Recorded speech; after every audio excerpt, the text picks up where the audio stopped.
Chapter 1368. But General Weiwu's identity was evidently acknowledged by the other spirit beasts. Did this mean that spirit beasts were just animals that could practice? Lin Yi believed that Elder Yu didn't know much about these things, either. He only knew a little bit, so he took it out to show off. The ancient sects, on the other hand, should know more about spirit beasts, but Lin Yi didn't have access to them at his level. The path to the underground palace was full of twists and turns, but there was no danger. The group walked smoothly, and they reached the end in about a day. At the end of the passageway was a square palace. The entire hall of the palace was very large, about the size of a football field. In the palace, there were only some pillars that seemed to be supporting the weight of the palace. Apart from that, there were no other decorations. On the walls of the palace, there were countless eternal lanterns, and when they got here, everyone felt as if they had gone from darkness to light. The searchlight in Old Hay's hands was useless as well. The eternal lanterns weren't that bright, but they were no different from normal indoor lights. Seeing this, Linny couldn't help but marvel at the craftsman's craftsmanship. These eternal lanterns were hundreds and thousands of years old, and yet they weren't extinguished. It was amazing. But Old Hay and Xiaoke seemed to be used to it, so Lin Yi, Lingshan, and Yu Qian didn't show too much surprise. This is the underground palace? How come there's nothing here? And why are these lanterns still on? Elder Yu was an outsider, and he didn't know what was going on. Elder Yu, this isn't the underground palace. It's just the entrance to the palace. Old Hay quickly explained. Next, we need to find the real entrance to the underground palace. As for those eternal lanterns, they're common in super tombs, and they're said to be made from the fat of mermaids. Oh, so that's the case. Then what are we waiting for? You guys look for the entrance. I'll go get one for research. Elder Yu said. No. Old Hay quickly stopped him. Elder Yu, this lamp can't be extinguished or removed. It might trigger some traps and trap us here. Humph. This old man is just saying this kind of trash is very common in the hidden families. Elder Yu was pissed that Old Hay stopped him, but he didn't want to admit his wrongdoing. He started blabbering. Old Hay smiled awkwardly at Elder Yu's arrogance, but didn't dare say anything. Flying Sparrow, what do you think of the entrance? Old Hay turned to Xiaoke. On the walls of the palace, there are many strange drawings. Perhaps the door to the underground palace is hidden within these drawings. Let's split up and search, Xiaoke said after looking around the palace. That's good. Let's split up. It'll be faster. Blackie nodded. But don't act rashly if you find a trap. Of course, Xiaoke nodded. With that, Old Hay and Xiaoke started searching, and even Elder Yu joined in. Elder Yu was in a rush as well. He wanted to get into the underground palace as soon as possible to find the treasures and complete the mission to return to the hidden house Yu. But Lin Yi didn't move, still standing in the middle of the palace. Old Hay didn't dare to care about Lin Yi's lack of sociability, and Elder Yu was too lazy to care. He didn't want to embarrass himself, so he let Lin Yi stand in the middle of the palace. Lin Yi didn't look at the murals because the information Bujia gave Lin Yi did mention this palace before the entrance, but the key point wasn't the murals but the stone pillars in the palace. Bujia didn't say what was special about these pillars, but the reminder was good enough. After all, Bujia was guessing a lot of things, and he hadn't been here himself. Male thief, is there something special about these pillars? Lingshan saw that Lin Yi's eyes were on the pillars. Yes, but I haven't discovered it yet. Look. Lin Yi looked at one pillar first and didn't find anything special. Lin Yi then looked at the other pillars and didn't find anything out of place. Lin Yi smiled bitterly. Perhaps he wasn't a professional in this area. So even if there was something special about these pillars, Lin Yi couldn't tell. There wasn't any danger in this mechanism, so Lin Yi didn't need to use the jade's warning function. Lin Yi's jade didn't react at all when he stood in front of the pillars. There were only a few paintings in the palace, and Old Hay, Xiaoke, and Elder Yu finished looking at them very quickly. They looked at each other again, but didn't find anything special. They were just normal paintings like some kind of talisman that could make the dead feel at peace. There was nothing special about them. It seems like we went the wrong way. There's nothing special about these paintings, Xiaoka said. The last painting is the melody of an elegy, and it's also to let the dead rest. I'm afraid so. Old Hay was an experienced man, and he could tell that something was off. Then what do we do? Elder Yu wasn't very happy. They'd been looking for so long, and they still hadn't found anything. Let's look at the male thief.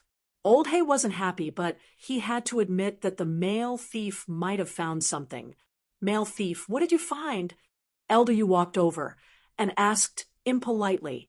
Nothing, but there should be something special about these pillars. Flying Sparrow, what do you think? Lin Yi didn't know much about this, but he could give Xiaoko a hint. Oh, Xiaoka hadn't thought about these pillars before, and now that Lin Yi reminded her, she paused. Could it be that there was something special about these pillars? Pillars? Old Hay was also surprised. Normally, the stone pillars in ancient tombs were used to support the main hall and didn't have any other purpose. These things were different from stone statues and couldn't be moved. Normally, no one would use them as a mechanism, so he had forgotten about them as soon as he entered. But since Lin Yi said that there was something wrong with these pillars, Old Hay felt that perhaps there really was something wrong with them. Chapter 1369. Lin Yi was using all the time he had to practicing, and with Elder Yu in front of him, it was a good motivation. Elder Yu didn't expect Lin Yi to train after giving the suggestion, and was a little annoyed. Young thief, why are you helping us find the entrance? Why are you still training? Do you think you can beat me just because you've been training for a while? That's hard to say. You're injured now, and if I work a little harder, I'll be able to fight you to a draw. Lin Yi said faintly, right? I might as well tell you that General Wei Wu and I are telepathic. Thanks for telling me it's a healer, and I can get it to heal when I'm not strong enough. You can't, so I'll just drag it out until you die. Lin Yi could see that Elder Yu was interested in General Wei Wu, and in order to stop him from thinking about it, Lin Yi had to warn him first. He didn't want to start a conflict with Elder Yu before he found the medical notes. Humph.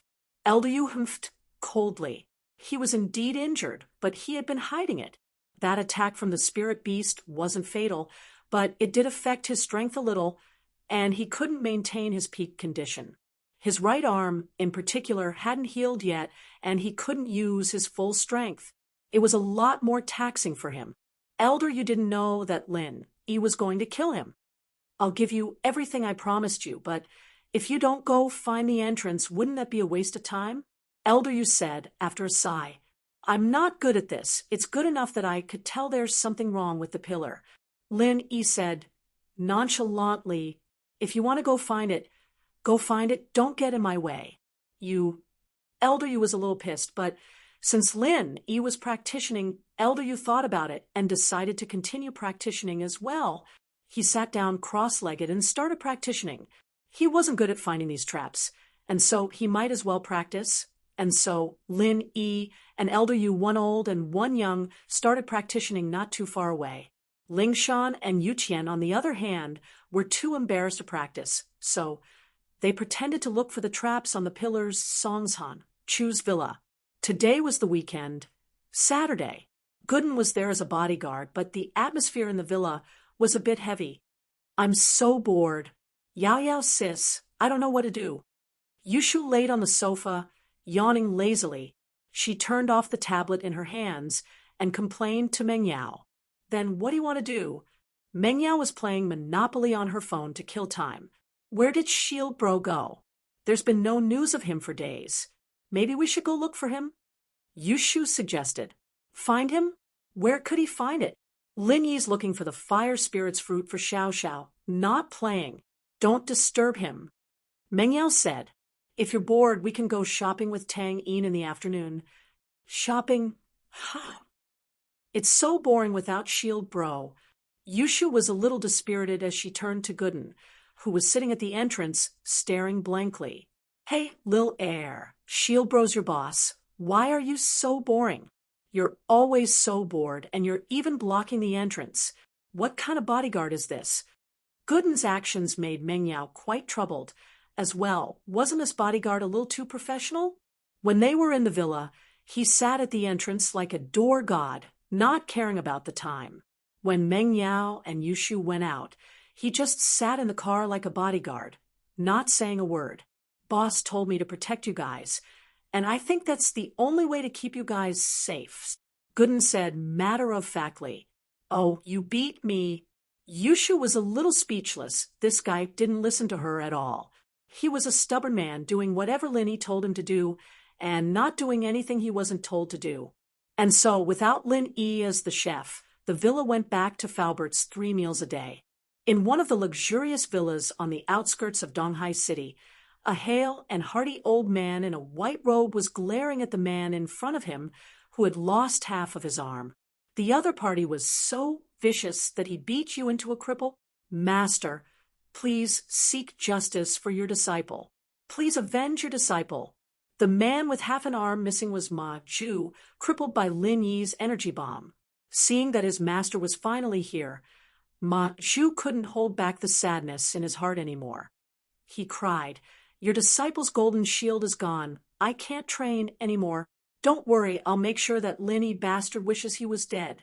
I'll let you kill him with your own hands."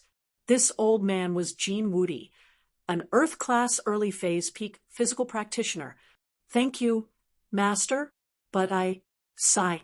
Ma Zhu couldn't help but sigh as he thought about his situation.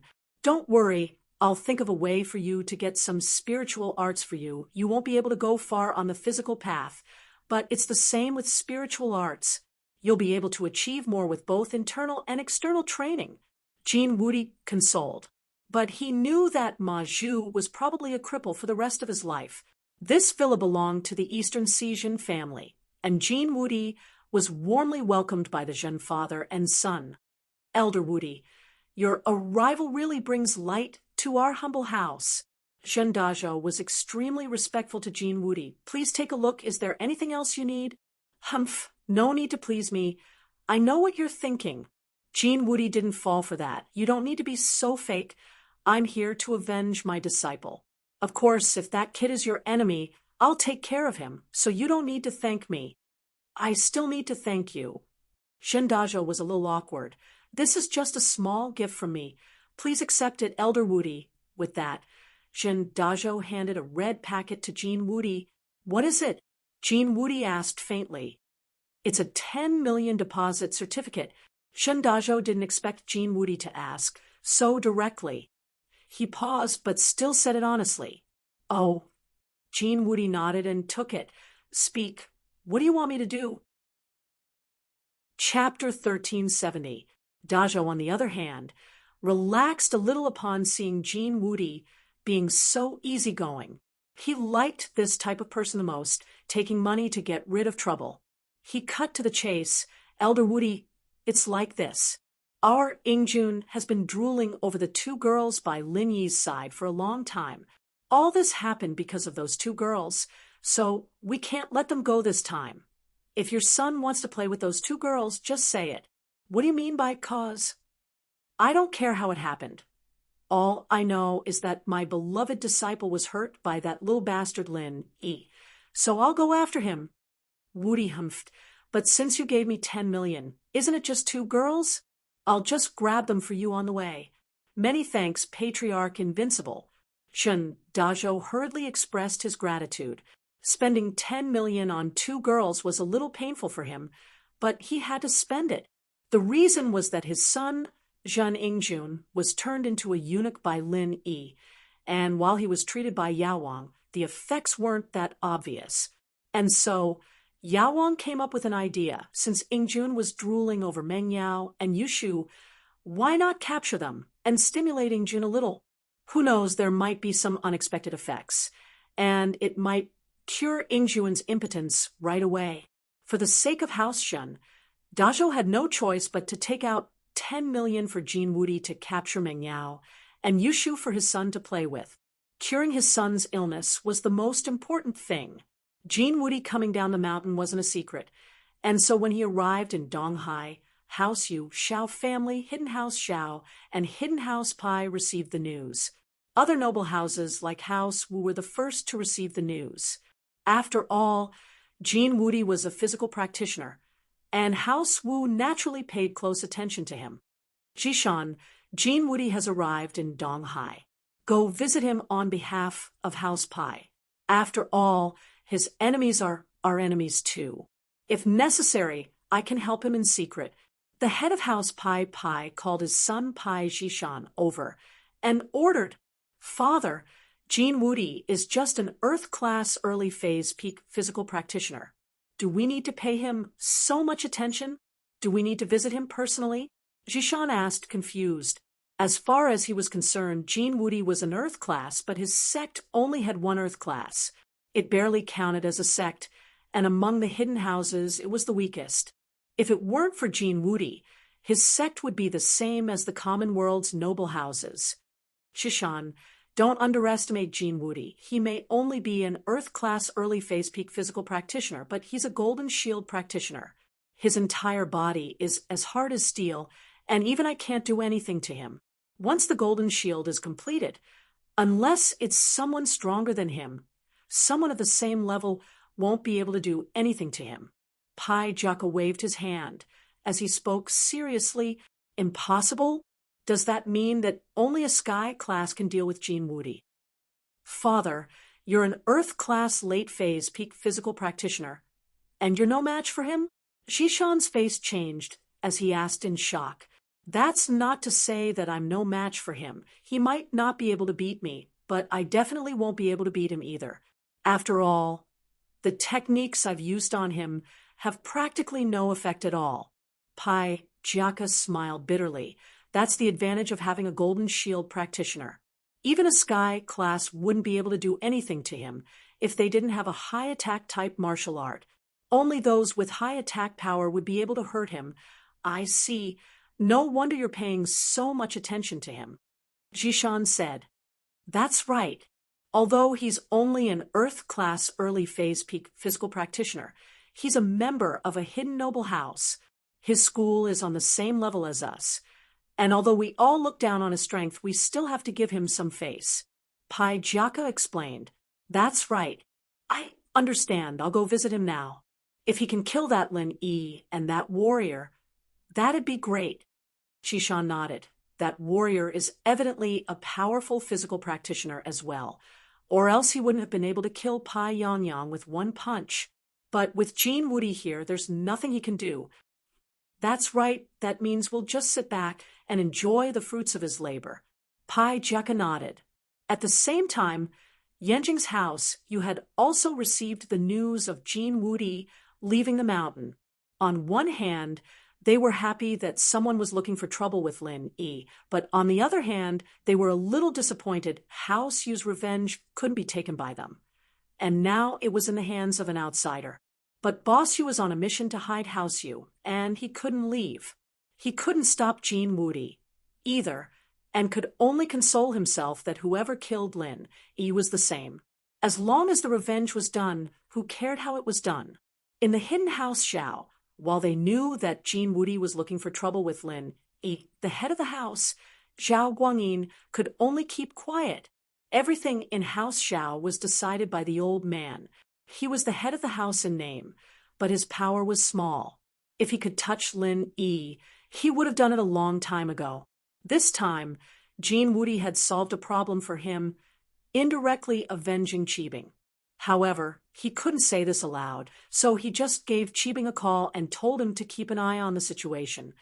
Qibing, while I can't avenge you personally, this time, Jin Wudi is also looking for trouble with Lin Yi. When he does, you should go take a look as well. It'll count as getting revenge for you, Guangyin said, as he dialed Qibing's number. Dad, it's such a shame that it's Jin Wudi. It'd be great if I killed Lin Yi myself. Qibing was a little reluctant. Qibing, you know my situation, it's very awkward in the hidden house Xiao. The old man doesn't give me any power, and I, as the young master, can't mobilize any Earth class and above. If I want to kill Lin Yi, I need an Earth class, Guangyin said, and my brother, your uncle, is also eyeing the position of the head of the house. If it weren't for the fact that Xiao Jin from House U is my wife, my position wouldn't be so secure. So, son, you have to understand me. Chapter 1371. Qibing might have said that, but he didn't think that way. He wanted to be the head of House Xiao too. He was only saying that because he wasn't strong enough, but no matter what, he had to let Guangyin take the seat first if he wanted to be the head of House Xiao. Of course, Chun Tian received a call from Gong Gao as well. Chun Tian, how have you been? I heard that 2 of the Xiao clan's experts were killed. Gong Gao went into isolation after breaking through to Mystic Mid-Phase. He heard the shocking news as soon as he came out. He knew that his grandson was close with the Xiao family, and he was worried that he would be dragged into this. That's right, he was killed by my boss with a single punch. They were Mystic Late Phase Peak physical practitioners, and my boss killed them with 1 punch. That's pretty amazing. Chun Tian said proudly. Your boss? What? You're saying that your boss killed the Pi Masters? What's going on? Since when did you have a boss? Gong Gao was shocked when he heard Chun Tian's words, his heart about to explode. You're a part of this too? Don't you know that they're a hidden house? You're in big trouble now. I didn't partake in it. I only accepted him as my boss after. I saw him kill Pai Yangyang with 1 punch. That's why I accepted him as my boss.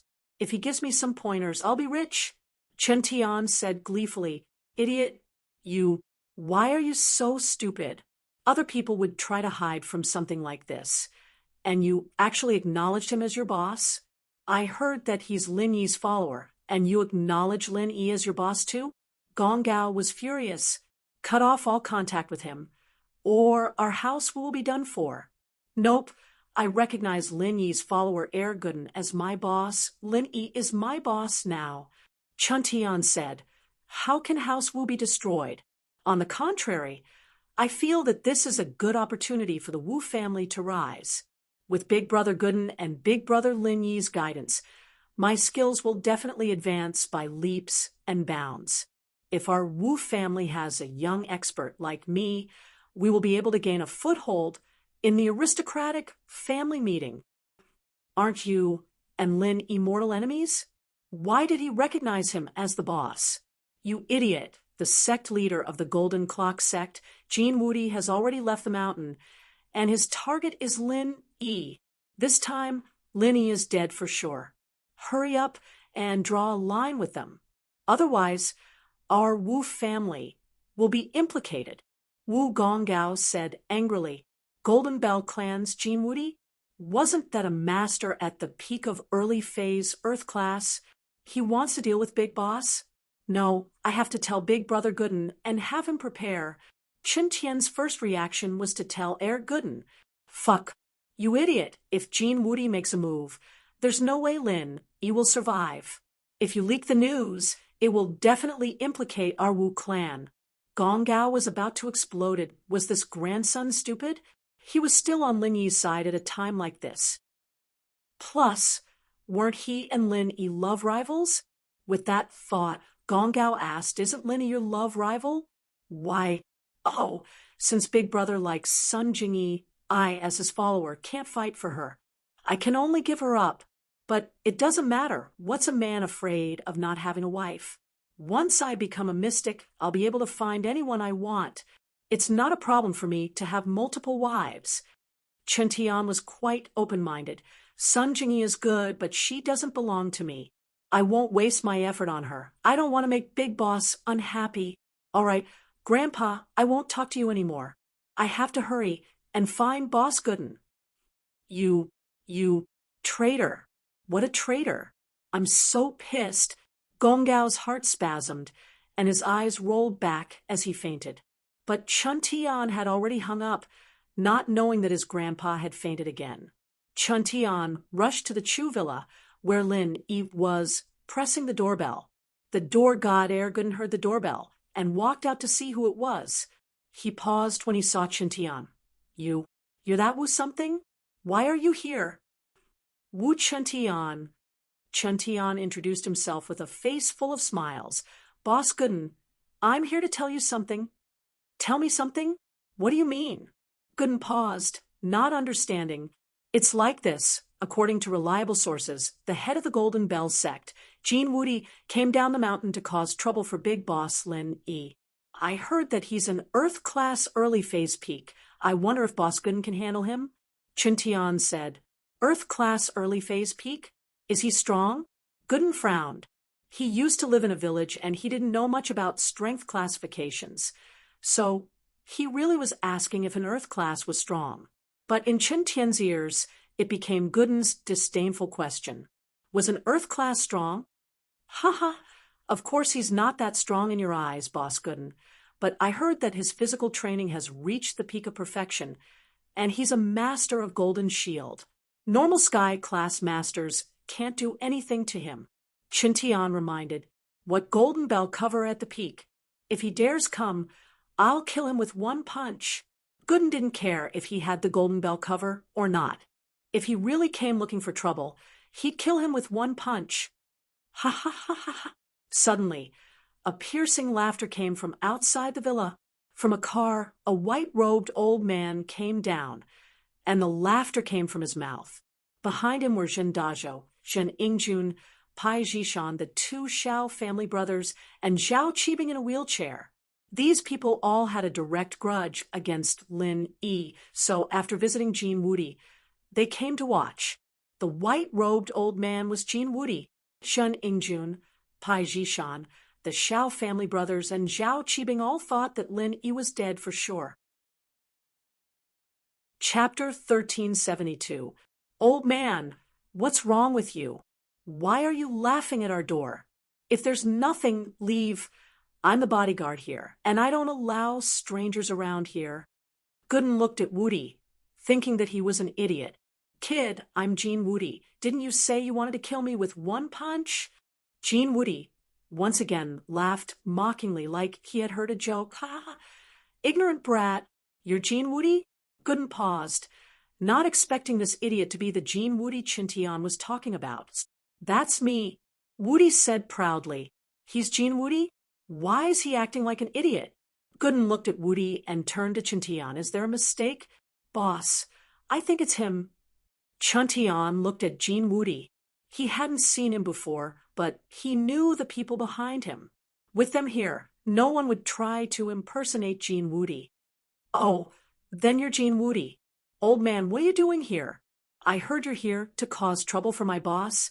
If that's the case, then I'll have to kill you with one punch. Gooden looked at Wudi. Ha ha! Wudi started laughing once more, extremely joyful.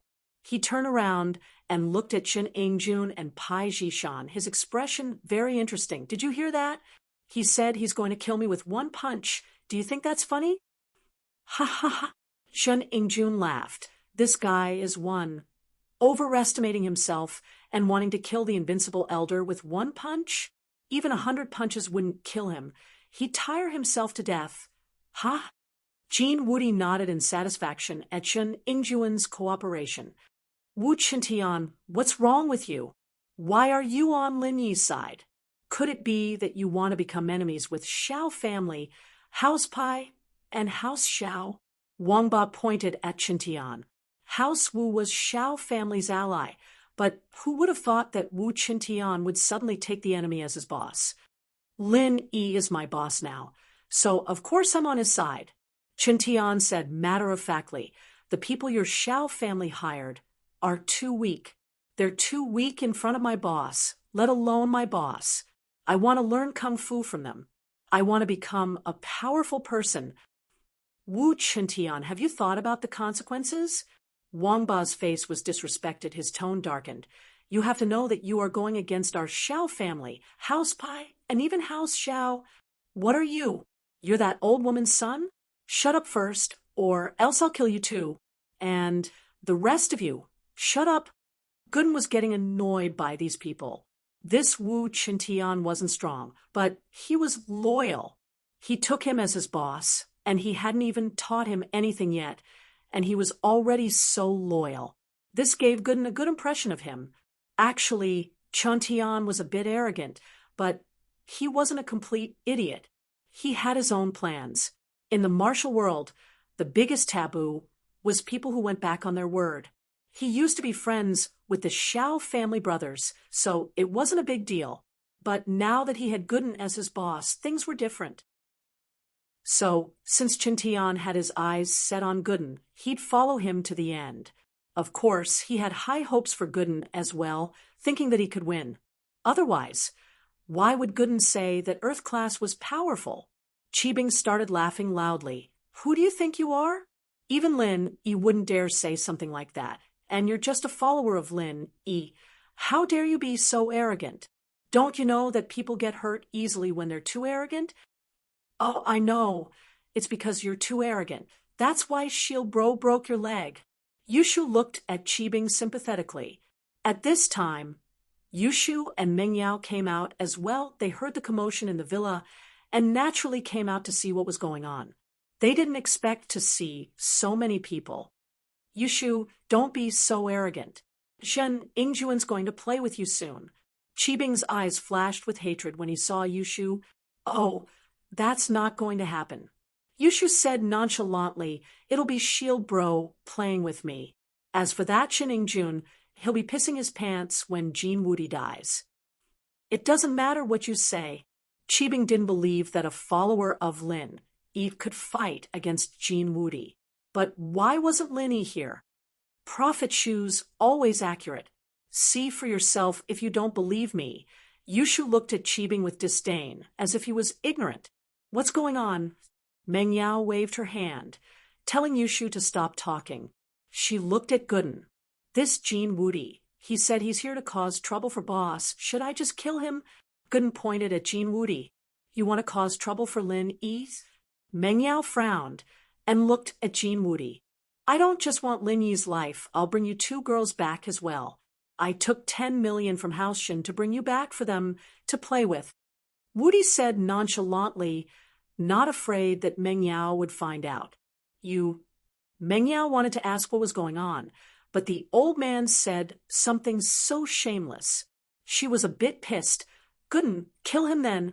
Shoo, let's go back. Going back won't do anything. I'll take care of Lin Yi and this brat, and then I'll bring you back. With that, Wudi turned to Gooden. Where's Lin Yi? Tell him to come out and die as well. This turtle letting his follower take the blame. As far as Wudi was concerned, Gooden was just an idiot, talking about killing people every time he opened his mouth. Didn't he know that his main skill was the golden shield? Did he think he was strong just because he killed 2 mystics from House Pai? Boss isn't here. He told me to protect Mengyao and Yushu. If you want to capture them, then I'll have to kill you. Gooden said seriously, Old man, do you really want to die? Chapter 1373. All right. Gooden nodded. He was trying to distract Wudi and kill him in one move, but he didn't expect Wudi to give him the chance. Gooden was overjoyed.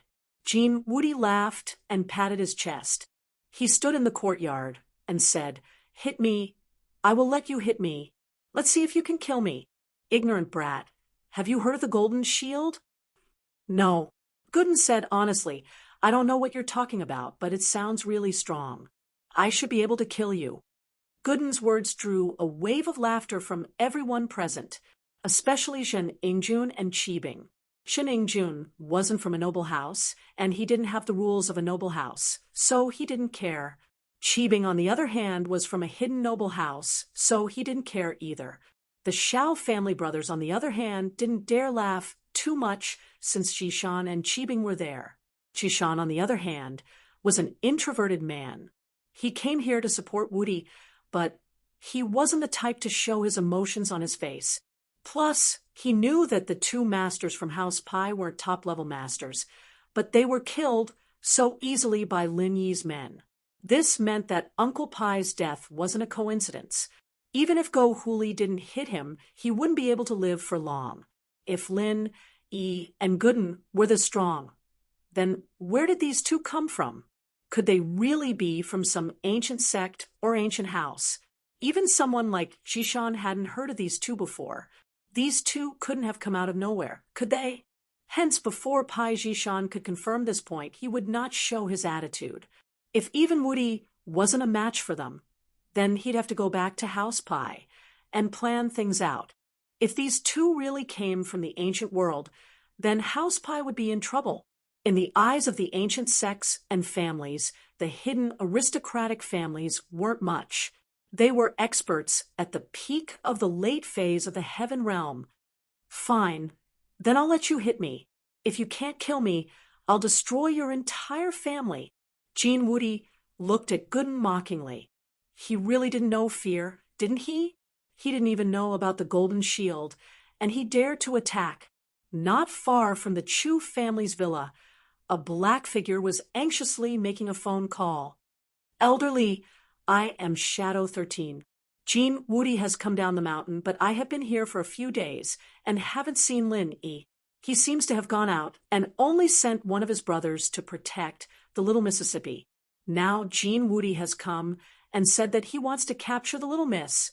The Black Shadow's voice was a little rushed. What? How is Jean Woody so fast? Elderly was visibly shocked. He hadn't expected Jean Woody to come down the mountain in just a day. Originally, he wanted to inform Lin Yi through the Dark Shadow group to make preparations or to lie low for a while, but he didn't expect that the other party wouldn't give him any time at all. What do we do now? Dark Shadow, requesting backup. Shadow 13 said. Both sides are at each other's throats, but from what Jean Woody said, the Little Miss will be fine for now, but that Chining Jun wants to take her away. If we have time, we can save her. Elderly's heart was burning with anxiety, but there was nothing he could do. These years, his control over the Dark Palace was getting weaker and weaker. All the power was concentrated in the hands of the Great Elder, and he could only control the Dark Shadow group. But the Dark Shadow group's cultivation was the kind of qigong that was used for hiding and gathering information, not for attacking. Other than the Dark Shadow group, however, he couldn't use anyone else. I'll report to the Grand Elder right now. Elderly said, keep an eye on the situation. Report to me immediately if there's any news. Yes, sir. Shadow 13 replied. After hanging up the phone, Elderly hurriedly ran to the Grand Elder's residence. Elderly, what's wrong? The Grand Elder glanced at Elderly, who ran and anxiously frowned slightly and asked indifferently, You're already an adult. Why are you so anxious? Grand Elder, the Little Miss is in danger. I'm requesting backup. Elderly was an elder of the Dark Palace, and naturally he was allowed to enter the Grand Elder's residence. However, the Grand Elder was a bit impatient with him, and every time he came, it was always about Meng Yao. Danger? What does it have to do with you? What does it have to do with the Dark Palace? The Grand Elder asked back. Grand Elder, that is Mrs. Bloodline after all. She might also have the bloodline of the Dark Phoenix clan. She might be the next palace master of our palace. Elderly said, someone with the bloodline of the Dark Phoenix clan has the highest chance of breaking through to Sky rank. Back then, old madam. All right, you've said this 100 times already. How could an immortal have the Dark Phoenix bloodline? It's all impurities, and it'll be hard for her to achieve anything on the path of martial arts. Do you want me to give her a bone cleansing pill? The Grand Elder waved his hand impatiently. If you can get me a bone cleansing pill, I'll agree to bring that little bastard back. Elderly couldn't help but smile bitterly after hearing the Grand Elder's words. Bone cleansing pill was such a powerful medicine. There was only one in the Sky Elixir Sex Vault. How could they give it to him?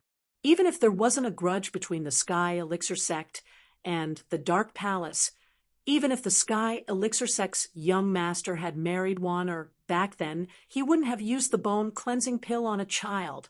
One had to know that the true use of the bone cleansing pill was for those who reached Sky class to pursue higher realms. Saying that it was priceless was an understatement.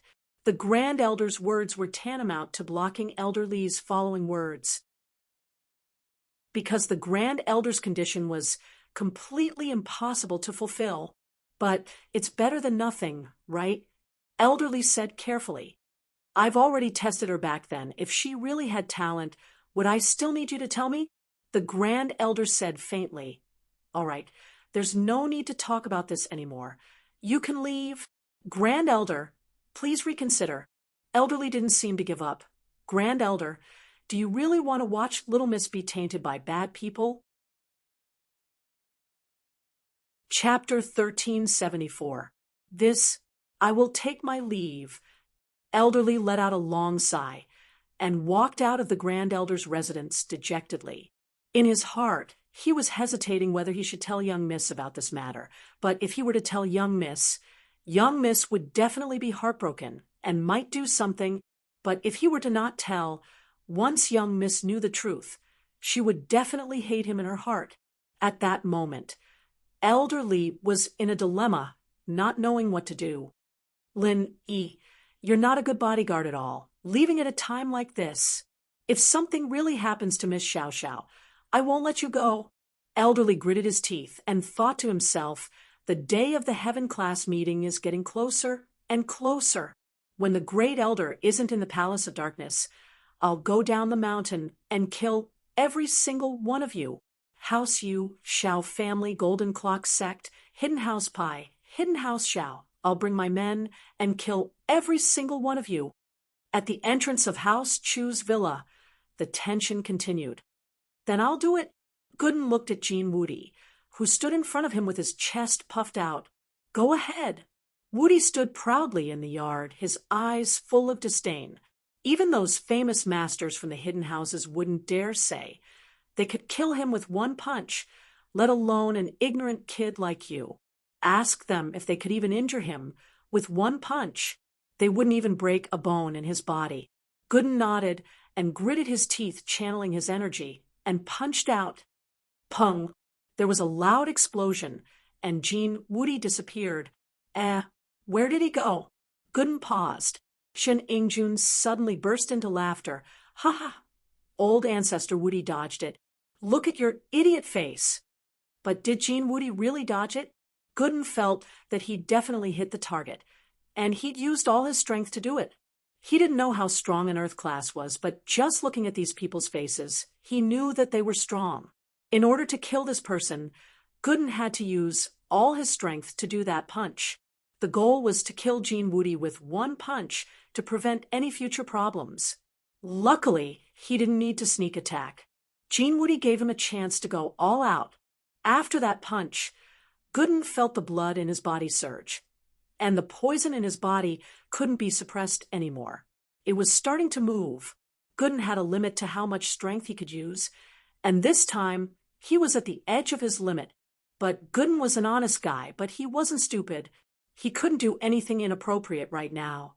Or Meng Yao and Yushu would be in danger. He wouldn't be able to complete the mission his boss gave him. Gooden was starting to regret it. He should have killed Pai Yangyang and Mr. Pai with one punch the first time he saw them. He didn't waste so much energy and end up fighting them a second time. Only the idiot Shen Ingjun thought that Jean Woody had dodged it. Pai Zhishan's expression was ugly. Jean Woody's dead. Chen Tian suddenly pointed at the wall outside the villa excitedly. Everyone followed Chen Tian's gaze and saw that Jean Woody's entire body had sunk into the opposite wall of the villa. His chest was caved in, his eyes were bulging out, and his mouth was full of blood. Evidently, he wasn't going to make it. Gooden breathed in relief. It was good that he was dead. He didn't think that his punch would be so strong that he'd sent Woody flying across the street. No wonder he was looking for him. Wah! Qibin paused. He's dead. Zhishan took a deep breath and walked towards Gooden. What are you doing? Do you want to die too? Gooden said fiercely. He couldn't do it again. Hero go, Dan. You've misunderstood. Pai Zhishan stopped in his tracks, not daring to walk any further. This guy looked like a simple-minded person, but he could easily kill someone with a single punch. Pai Zhishan didn't dare to do anything rash. If he was killed by this guy again, it would be a huge loss. What misunderstanding? Gooden asked. There seems to be some misunderstanding between you and House Pai. I'm the young master of House Pie, Jishan. I apologize on behalf of the two pies. We, House Pie, have no intention of becoming enemies with you and your boss, Lin E. We hope you don't mind, Master Gooden. Jishan was a man who knew when to give and when to stand up. He was the proud first successor of House Pie, and it was hard for him to say something like this. But he had to lower his head when he was under someone else's roof. Jishan understood the situation. This Gooden was too strong. He could kill someone like Jean Woody with his golden shield in one punch. Wouldn't that be like a game to him? Even his father, Pai Jiaka, couldn't do anything to Jean Woody. So if this guy were to beat his father, it'd be a piece of cake. Oh, I killed those two already, and they learned their lesson. I won't cause you any trouble. If there's nothing else, you can leave. Gooden said it like it was nothing, but he was panicking on the inside. He forced himself not to spit out a mouthful of blood, feeling really uncomfortable. If that's the case, then I'll be leaving. We owe you a favor, Master Gooden. If you need anything in the future, just let us know. Jishan knew that Gooden didn't want to talk to him, so he cupped his fist and gestured to the Shao family brothers before leaving with them. Wang Ba and Wang Dao, on the other hand, were regretting their mouths. If they knew that Chen Tian's boss was this strong, they wouldn't have said anything. If they had medicine for regret, Shao family would have joined Lin E. Look, House Wu's glory days were just around the corner. Jin Dazhou and Jin Ingjun were dumbfounded as well. He died just like that? Fuck, what kind of terrifying existence was this family? Last time, Ma Zhu was heavily injured, but at least he survived. This time, he didn't even get to say a few words, and he was killed. The two looked at each other, seeing the fear in each other's eyes. Last time when Ma Zhu was injured, the father and son still had the intention of revenge in their hearts, but now they knew that revenge had become a joke. An Earth-class master could be killed with one punch. Then, in the eyes of others, what difference was there between them and ants? Chapter 1375. With that thought, the two wanted to slip away, but Yushu stopped them. Hey, wait, didn't you want to play with us? Shun Ingjun stumbled, almost falling. Play with his head. He might not be a man or a woman right now, but he wasn't dead yet. If he played with her, then he'd really be dead. So he quickly smiled and said, Ha, Sister Shu, I was just joking. You can be played by your shield bro. I'm leaving now. Bye. That's more like it, scram. Yushu was very happy after hearing that, and let him go for now. Chen Dazhou and Jin Ingjun turned and left as if they were pardoned. Only Zhao Qibing was left in a wheelchair. Hey, Zhao Qibing, did you see that? Prophet Shu is so strong. Arrogant people get punished. Look, Jean Woody's dead, right? Yushu looked at Qibing. I'm sorry, we're just passing by. We're actually here to buy some soy sauce. Sihua, who was pushing Qibing's wheelchair, was the first to react. He grinned and said innocently, We're just here to watch the show. We'll be leaving now. Yeah, we're here to watch. Qibing quickly said, annoyed. He shouldn't have come if he'd known. What the hell was this Jean Woody? Invincible? Invincible my ass. Qibing left as well, and Gooden's calm face turned an unhealthy shade of red. PFFF-. He spat out a mouthful of blood and held his chest. He hadn't felt this in years, ever since the first time he felt this pain. He'd been drinking the mystical spring water ever since, but now that he didn't have any, he could only endure it. Boss, what's wrong? Chantian was calling someone to get rid of Jean Woody's body. This wasn't a problem for a noble like him, but he saw Gooden spitting out blood. Shower, what's wrong? Yushu jumped up. Are you hurt? Zhou Jiming, are you okay? I'll call Faubert and get him to send you to the hospital? Meng Yao asked. No need. Gooden waved his hand. He knew his situation, and going to the hospital wouldn't help much. Chantian quickly held him up. Boss, I'll help you in. Gooden nodded, thinking that Chantian was a nice guy. He wanted to take him in as a follower. After entering the villa, Gooden sat on the sofa with an ugly expression on his face, as if he was about to die from a disease. Boss, what do we do now? House Wu isn't as rich as you, but we do have some good medicine. Should I get someone to send you some? Chuntian asked. No need. Thank you. Gooden looked at Chuntian and sighed. I'm injured, so I need to rest for a while. Boss Lin isn't back yet, so can you stay in the villa and protect Meng Yao and Yushu? He had no choice but to give Chuntian the task of protecting Meng Yao and Yushu. He didn't know what Chuntian was like, but he didn't have a choice. He'd let Faubert stay at night. And with Faubert there, Chuntian wouldn't be able to do anything. Deal. Gooden didn't know what Chuntian's personality was like, but it was a last resort. He'd let Faubert stay at night as well. And with Faubert there, Chuntian wouldn't be able to do anything. Deal. Chuntian patted his chest without hesitation. Boss, don't worry, leave this to me. I'll protect Meng Yao. And Yushu, I'll be here if they're in trouble. Chuntian's arrogance was real, but his words were true. He had no choice. As the heir of House Wu, this was the first time he'd stood on Lin Yi's side. And after what happened today, he was now Lin Yi's follower. If something really happened to Meng Yao and Yushu, it meant that Lin Yi was done for as well. And so was House Wu.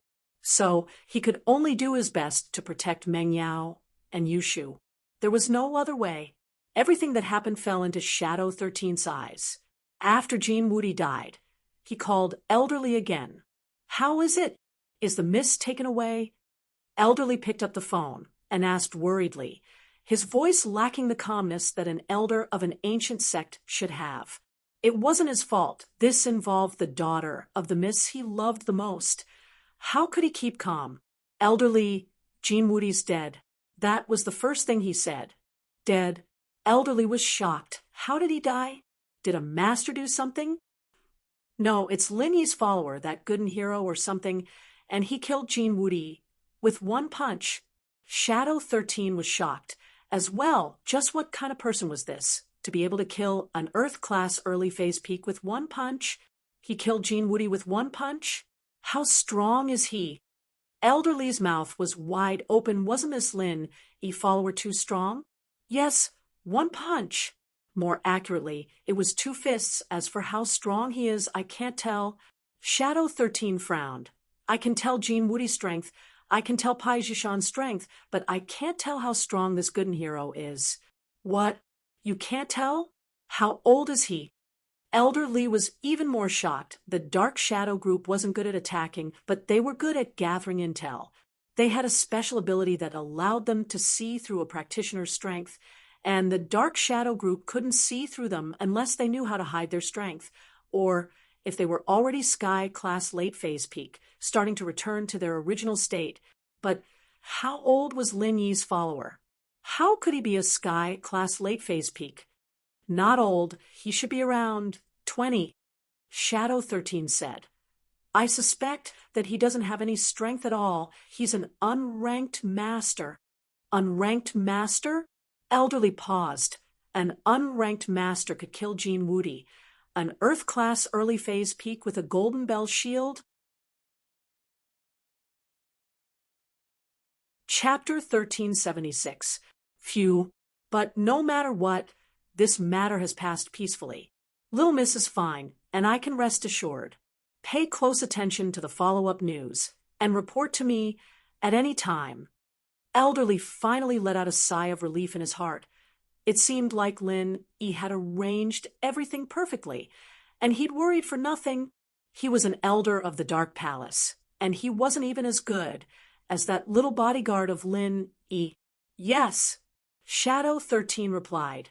Don't worry, Elderly, but we, the Dark Shadow group, can only gather information. We can't deal with sudden incidents. This Shadow 13 was one of Elder Li's confidants, so he didn't have to worry too much about what he said. That I'll have to fight with the Grand Elder again. But you've brought good news this time. It seems like this Lin Yi's background is strong enough. Elderly exclaimed, if he really is that strong, then I'm sure the Grand Elder won't stop us. Shadow 13 didn't dare. say much about the internal affairs of the Dark Palace, and hung up after listening quietly. Elder Lee, on the other hand, headed to the Grand Elder's residence. "Why are you here again?" Seeing that Elder Lee had returned, the Grand Elder was immediately a little annoyed. Why was there no end to this person? His face was a little cold. "Grand Elder, I have something important to report," Elder Lee said quickly. "If it's about that little bitch Ming Yao, then don't bother. I'm going to train." The Grand Elder interrupted impatiently. This matter concerns the little miss," but Elder Lee was a little hesitant. The Grand Elder's words had blocked all the words he wanted to say. "But whether she lives or dies has nothing to do with me." The Grand Elder waved his hand, ready to chase him away. "Grand Elder, let me finish. It's like this, that Jean Woody was killed." Elder Lee saw that the Grand Elder wasn't giving him any leeway, and he could only continue. "The one who killed Jean Woody was Lin Yi's follower." "What do you want to tell me? Is Lin Yi's little brother very powerful?" The Grand Elder frowned. "What's so strange about killing an Earth-class master? Can't we kill each other?" "Elder on the stage, little Mrs. Bodyguard isn't weak. A bodyguard's underling can kill an Earth stage master with a casual punch. What kind of strength does this underling need? According to my investigation, Lin Yi is only at the mystic stage. Why is this little brother willing to be the little brother of a mystic stage master?" Elder Lee analyzed. "This Lin Yi, I'm afraid he has a certain power behind him. Maybe he's the young master of some family or sect. At the level of the ancient sects and ancient families, do you think I don't know what kind of disciples there are? Do I need you to analyze it?" The Grand Elder humphed coldly. "Don't think. I don't know what you're thinking. You're just saying that to make me think that Lin Yi has a powerful background, and for us to rope him in. But as far as I'm concerned, that Lin Yi is just a freelancer. His strength isn't enough to enter the eyes of the Dark Palace. Elder Lee was a bit awkward. That was what he was thinking, but the Grand Elder had seen through him. "Even so, it's not easy to have this kind of strength in the common world. As the saying goes, one more friend means one more path. Even if he's a freelancer, it's still worth it for us to rope him in. Now that he's shown such talent, if other sects get him first, he's just a mortal freelancer. He's not worth the Dark Palace recruiting. But this Pingzhan is quite skillful. Where did he find such a bodyguard?" The Grand Elder said faintly, "But you should investigate this Lin Yi's background. If he's really worth it, then we might as well give him some benefits. Whatever Pingzhan can give him, we can give him too." "Ah, Grand Elder, you mean poaching?" Elder Lee was taken aback. "Didn't you tell me that this person has potential, that he's worth recruiting?" The Grand Elder said faintly, "But, Miss..." Elder Lee paused, wondering if he'd done something unnecessary. He'd shot himself in the foot. Now Lin Yi was being watched by the Grand Elder, and he was being roped into the Palace of Darkness. What about Ming Yao's safety? Are you trying to recruit a talent, or are you worried about the safety of a little bastard? The Grand Elder was a bit annoyed. "All right, you can leave. People like you who care about this, and that every day, people who are blinded by love don't even think about the future of the Palace of Darkness. All you care about is that little bastard. If that little bastard can turn the Dark Palace into a first-class ancient sect, I'll even be her servant. Otherwise, there's no way. Then I'll take my leave." Elder Lee sighed helplessly, but he didn't dare to say anything more. The Great Elder was an extremist. As long as it was good for the Dark Palace and could promote the development of the Dark Palace, then she would sacrifice her life for it. But if it wasn't good for the Dark Palace, she wouldn't give in even if she was beaten to death.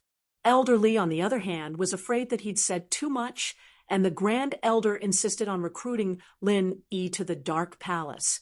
That way, where would Pingzhan find another powerful bodyguard? So Elder Lee decided to leave first. He turned and left the Grand Elder's place. In the Shao family villa, Pai Jishan sat on the sofa with a serious face.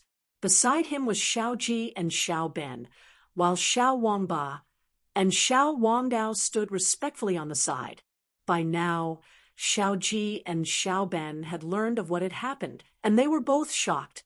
They thought that with Jin Wudi, Lin Yi's family would be dead for sure, but in the blink of an eye, it was Jin Wudi's death.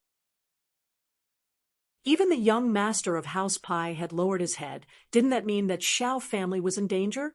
Master Pai, you can't just leave Xiao family like that. We offended House Chu this time to help House Pai get some wealth. You can't just leave us like that. Xiao Ji was afraid that House Pai would just leave them be. They were a hidden house, and if they just left, Lin Yi wouldn't be able to find them.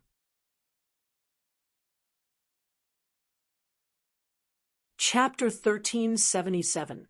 Since House Pai chose to work with House Xiao, naturally we won't leave you guys alone. Plus, you guys were doing this for House Pai's money. Now that something happened, we can't just walk away. Jishan waved his hand, telling Xiao Ji not to worry. Jishan was a scheming man, or else he wouldn't be the first heir of House Pai. As far as he was concerned, what the Xiao family did pissed him off, but they couldn't let go of the Xiao family right now. If they really did leave the Xiao family alone, it'd be a huge blow to House Pai's reputation. People worked for you, and if you left them alone after something happened, who would work for you in the future? House Pai's reputation would be tarnished, and they wouldn't be able to earn money in the common world. Naturally, Jishan wouldn't do anything that would disappoint the Xiao family.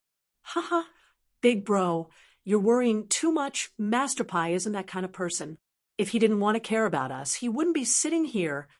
Xiao Ben laughed, praising Jishan.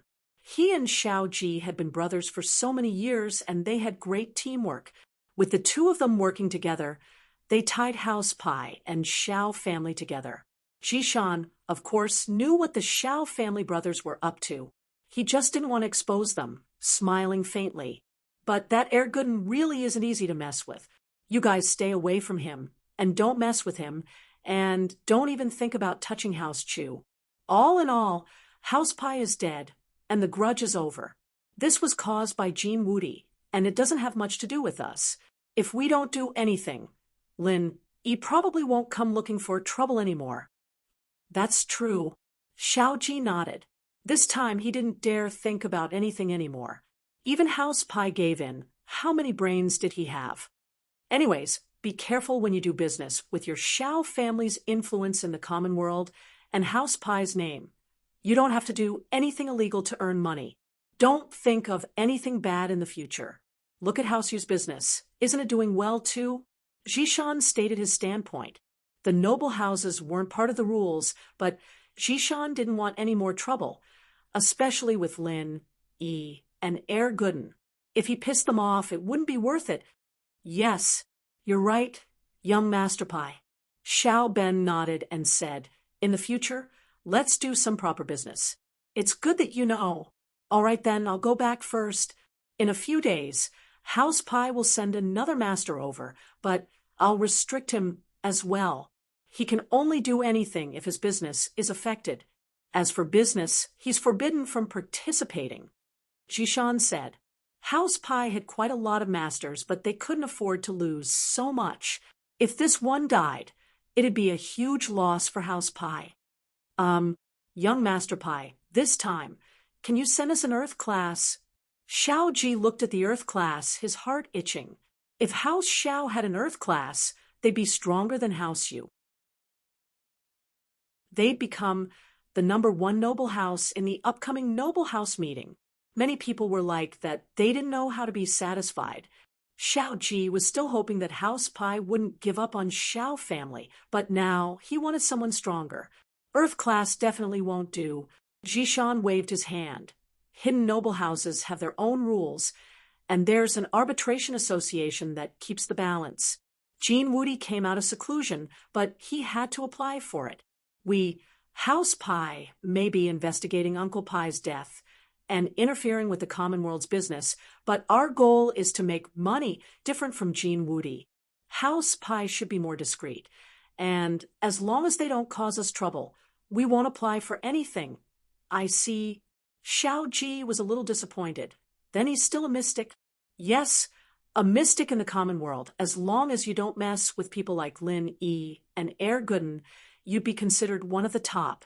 Xishan said, I'll go back. I still need to report what happened here to my father. Master Pai, then tell me that Guden Master was able to kill an Earth class. What class is he? How did he get permission to appear here? Xiao Ben asked curiously. There are even stronger existences above the hidden noble houses that you don't know about. It's best if you don't know about. Knowing too much isn't necessarily a good thing. Xishan said, Yes. Xiao Ben's face turned serious, not daring to keep asking as he sent Xishan out of Xiao family. After leaving Xiao family, Xishan didn't go straight back to House Pai.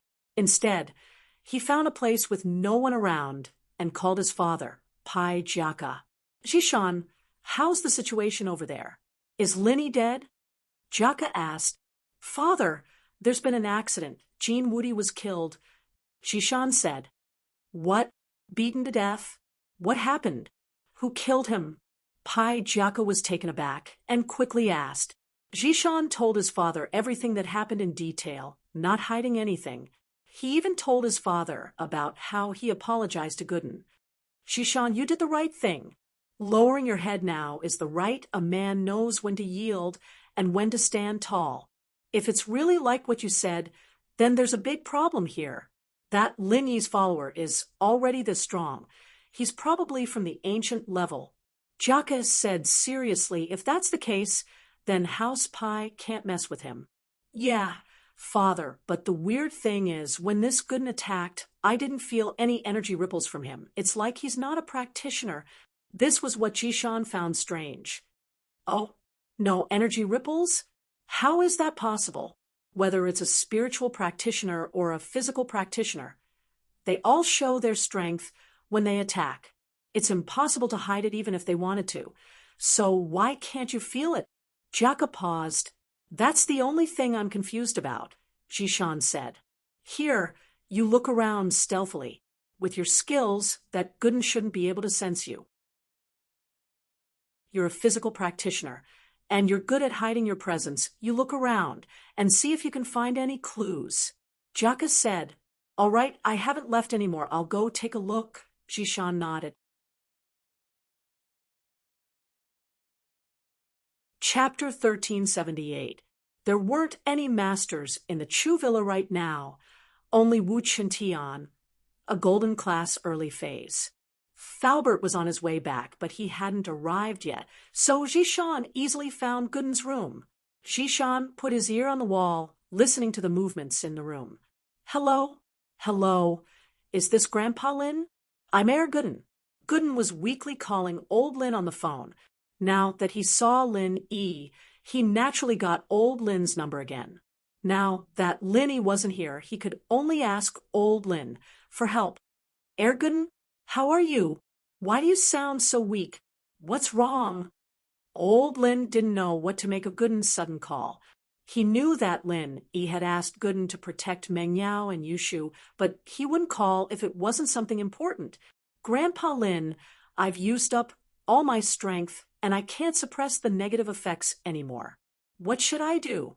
Lin Yi boss isn't back yet, and I can't leave the villa yet. If I don't finish the mission. Guden said, What? You've used up all your strength? Old Lin paused. Guden, if that's the case, you have to come back immediately. Otherwise, your life might be in danger. It's fine. I can still hold on. Guden smiled bitterly. Plus, I have to hold on. This is the mission boss gave me, and I can't let him down. Then you can't use any more strength. Just lie in bed every day. And when Lin Yi comes back, you go back to West Star Village immediately, old Lin said after a sigh. He knew Guden's personality. He was honest but stubborn. He promised Lin Yi that he would do something, and he wouldn't stop halfway. Yeah, I know I'm lying in bed every day. Once Lin Yi boss comes back, I'll go back, Guden said. Hearing this, Pai Xishan's expression became even more confused. What was going on? There seemed to be a limit to Guden's strength. Once it's used, it can't be used again? Moreover, he was leaving? Does that mean that this person is no longer a threat? No wonder she couldn't tell what level Gooden was at. He wasn't a practitioner at all, but had some special properties that allowed him to use unimaginable strength. But Jishan was a careful man. He didn't dare go in and test the waters. He didn't want to make Gooden and Lin Yi his enemy right now. He was used to planning before taking action. Everything had to be told to his father first. Everything had to be discussed before a decision could be made. At that moment, there was a car sound in the villa's yard.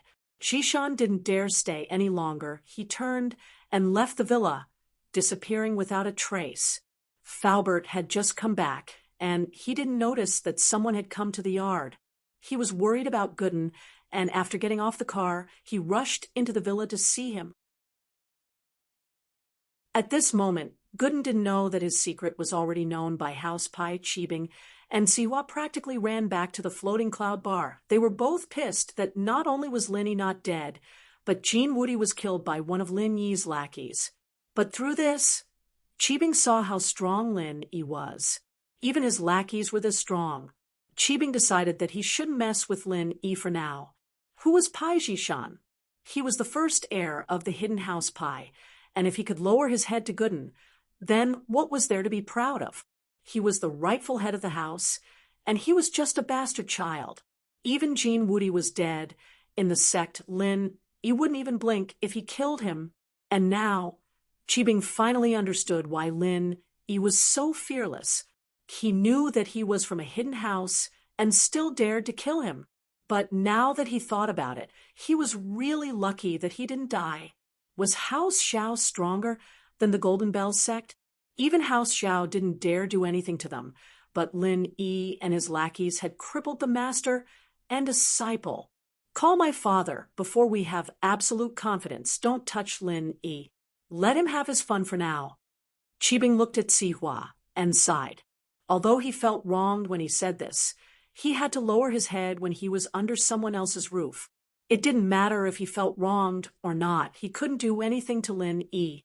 All he could do was endure it. Master Bing, you did the right thing. A man knows when to yield and when to stand tall. There's a saying that goes, 10 years is not too late for a man to take revenge. We'll take care of Lin Yi when the day comes. Sihua nodded. Yao Wang and Uncle Zhu were silent as well after fighting with Lin Yi for so long they had to swallow their anger. I don't accept this. We must kill Lin Yi as soon as possible. Although Uncle Zhu's body had recovered quite a bit, it was still a lot more difficult for him to regain his peak strength. If my big brother was here, he wouldn't have let me suffer. I don't know where the family had sent my big brother to carry out his mission. If he had stayed at home, I'm afraid he would have broken through to Earth class already. Uncle Zhu, the head's business isn't something you can talk about.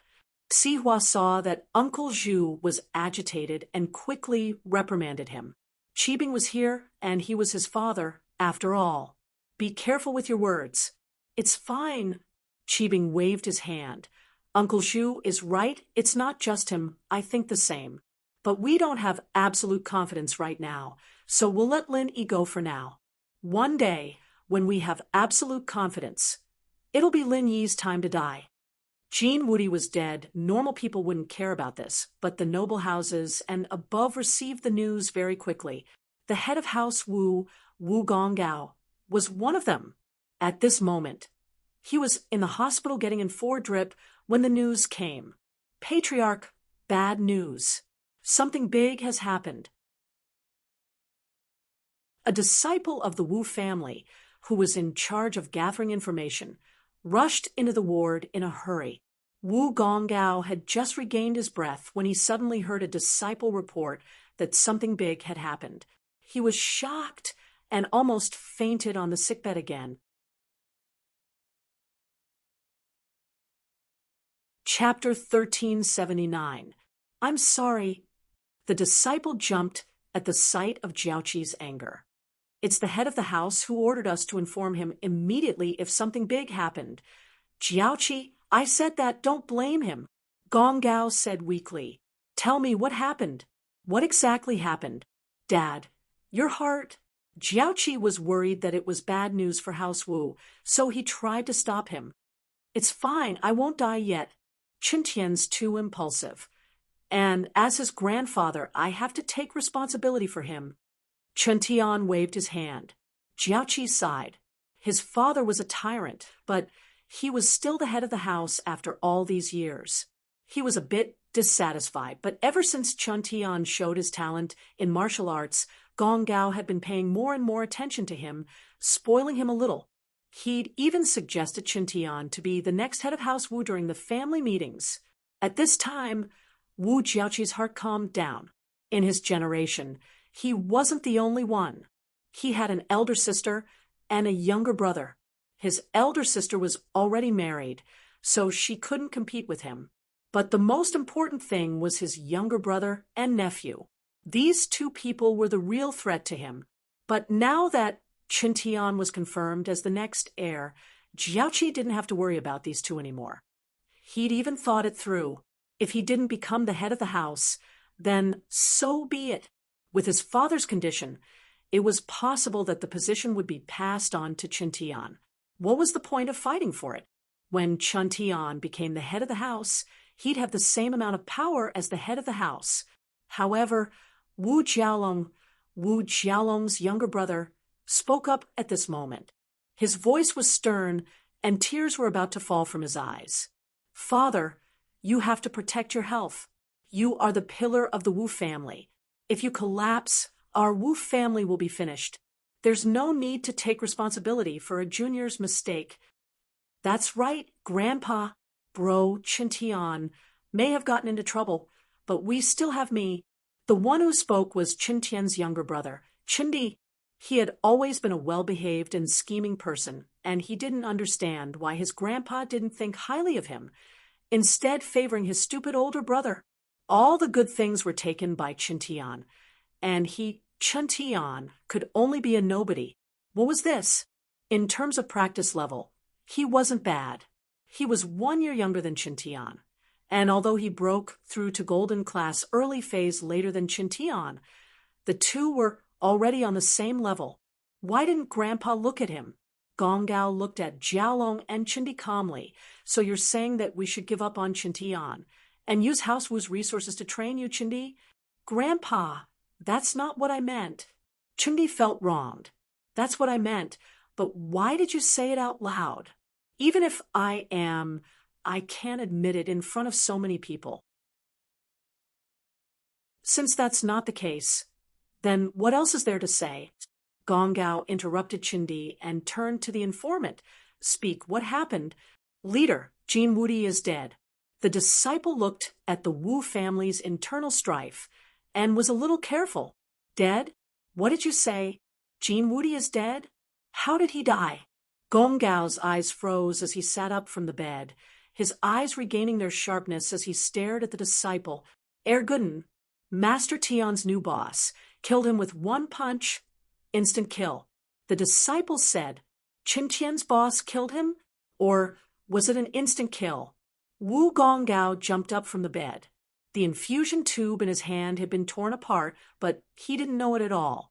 Is what you said true? Jin Wudi was killed by that Ergun? Yes, Patriarch, I dare not hide it. After this matter happened, I immediately came to report it to Patriarch. The disciple said, Ha ha ha. Gonggao started laughing, his laughter shaking the skies. That's great. The heavens have blessed us. House Wu. Wahaha. That Qintian kid has good eyes. He actually got a boss like this.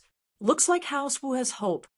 At this time, other than Wu Gonggao, the happiest person was probably Wu Jiaoqi. Previously, he was still trembling with fear because of his son's matter, fearing that his younger brother and nephew would join forces to seize the position of the family head. But now, it seemed that the dark clouds had passed and the rainbow could be seen. It's all thanks to your teachings, Father. This Qintian is lucky. He doesn't have that many schemes, but it's easier for people to accept him this way. Jiaoqi was mocking Jiaolong and Qindi, saying that they were scheming. What was the use of being smart? They weren't even as good as a random boss Qintian had chosen. Wu Jiaolong and Chindi's faces were very ugly. They had planned to use this chance to persuade Gong Gao to bring Qin back and let Qin reflect on himself, replacing him with Chindi. But now it was all for naught. Ugh, Grandpa, this is actually a blessing in disguise. Hidden houses have sky-class masters who knows if House Pai will come back for revenge. Let's not drag House Wu down with us. Chindi reminded, Don't think I don't know what you're thinking. Gong Gao kicked Chindi. Scram. Get out. I don't want to see you. Chindi was kicked away, his heart filled with sadness. He was only 1 year older than Qin, and their training speed was about the same. So why did he have to like Qin so much? Hatred flashed in Jiaolong's eyes as well. He didn't know why Gong Gao didn't like him and his son. It had been like this since they were young, and it was still like this now. It didn't matter if his talent was bad, but Chindi's talent was good. Jiaolong brought Chindi out of the room quickly, not daring to go against the old man at a time like this. After Jiaolong left, Gong Gao's face calmed down. He turned to Jiaoqi, called Qin immediately, and asked about the situation.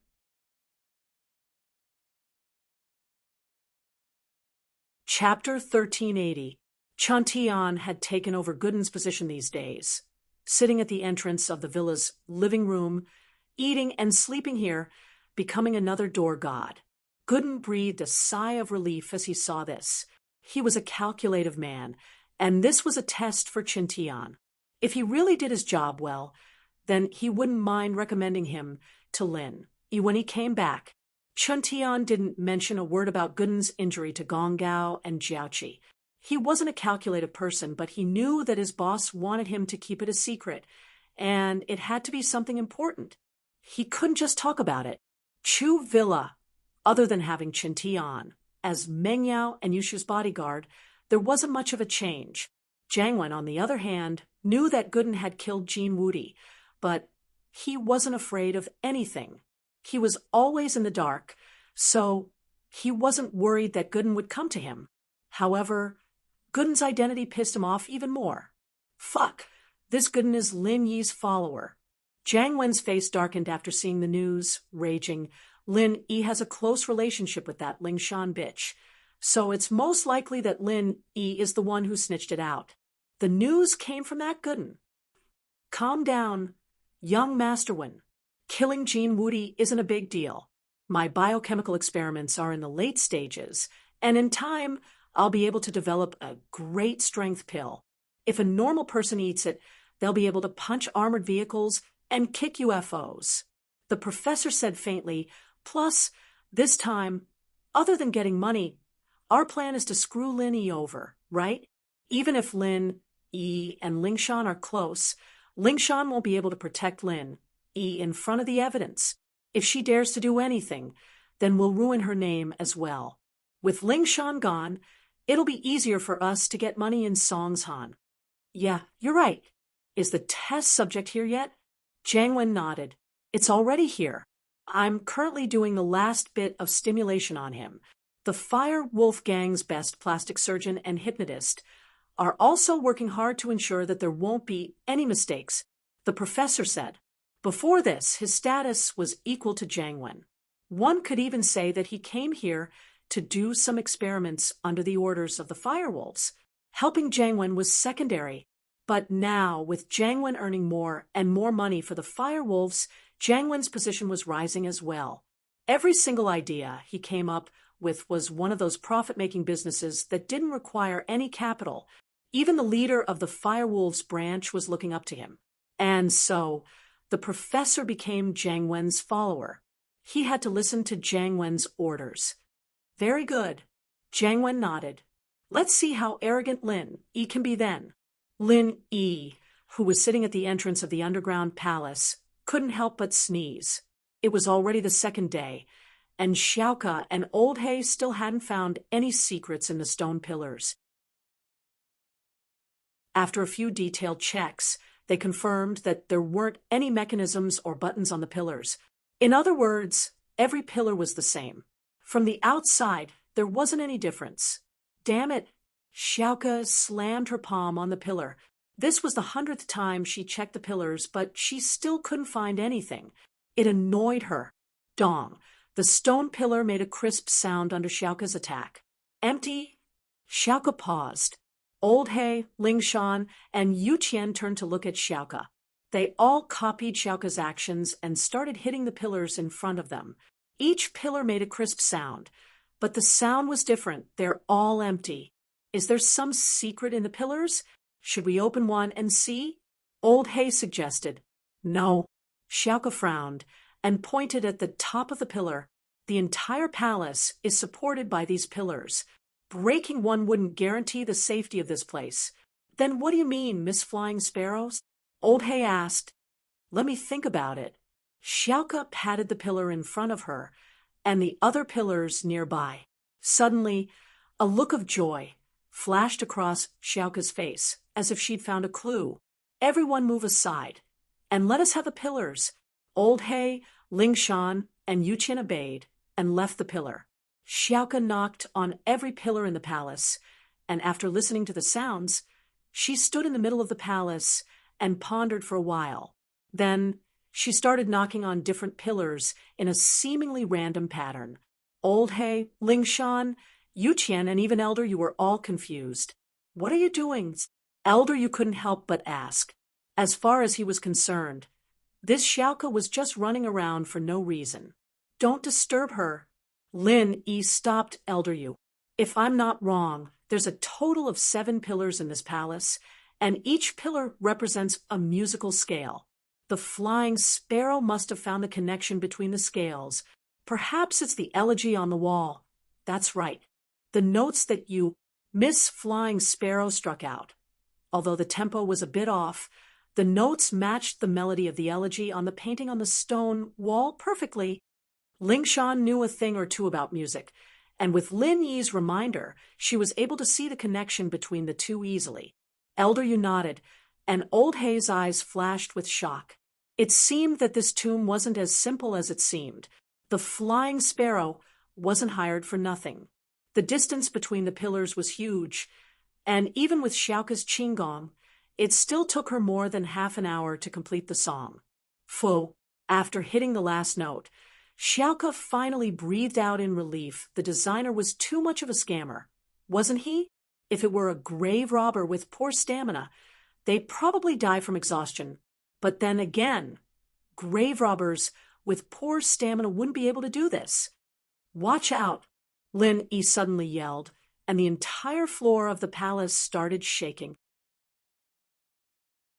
Lin Yi had called out to be careful because the jade had suddenly given him a warning, and he'd called out subconsciously. But his warning was pointless. It had only been a few seconds since the ground started shaking and cracking, and no one had time to react. The floor of the hall split into two, with the center of the hall as the horizontal line. One on each side was collapsing rapidly, tilting towards the sides.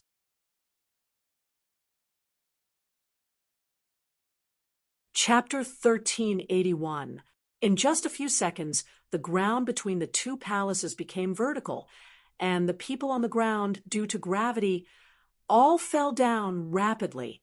The stone pillars in the hall were still hanging vertically on the ceiling of the hall.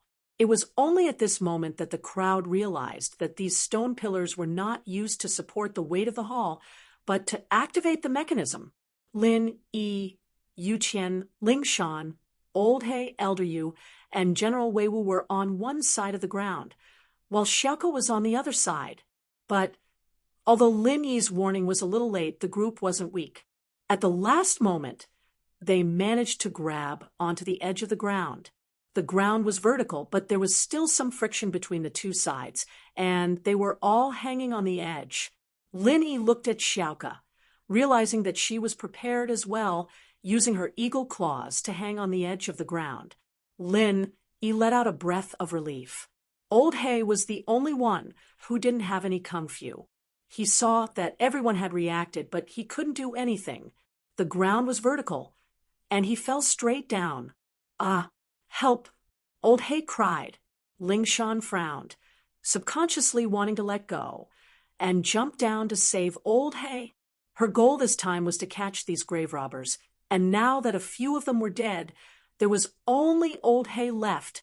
If Old Hay died too, then what was the point of this mission? But Linny knew what Ling Shan was thinking. He wouldn't let her take the risk. "I'll go." With that, he let go and jumped down, reaching out to grab Old Hay. He then stepped on the stone wall beside him, returning to the edge of the ground. The entire movement was done in one smooth motion, without a trace of sloppiness. This was an easy thing for Lin Yi, but Ling Shan didn't have enough experience, and Lin Yi was afraid that something would happen to her. Old Hay almost came back from the death. His gratitude towards the male thief was like a raging river. He took out the eagle claw hook and mimicked Xiaoka, hanging it on the edge of the ground. "Thank you, male thief," Old Hay said, still fearful.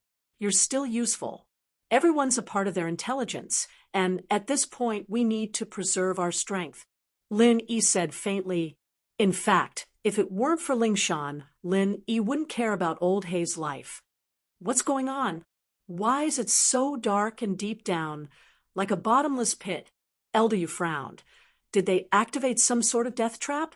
Lin Yi was hesitated. He couldn't tell if this was the right entrance to the palace, but evidently the person who built this place wouldn't have used this method to get to the palace. If a normal person fell down, they wouldn't be able to survive.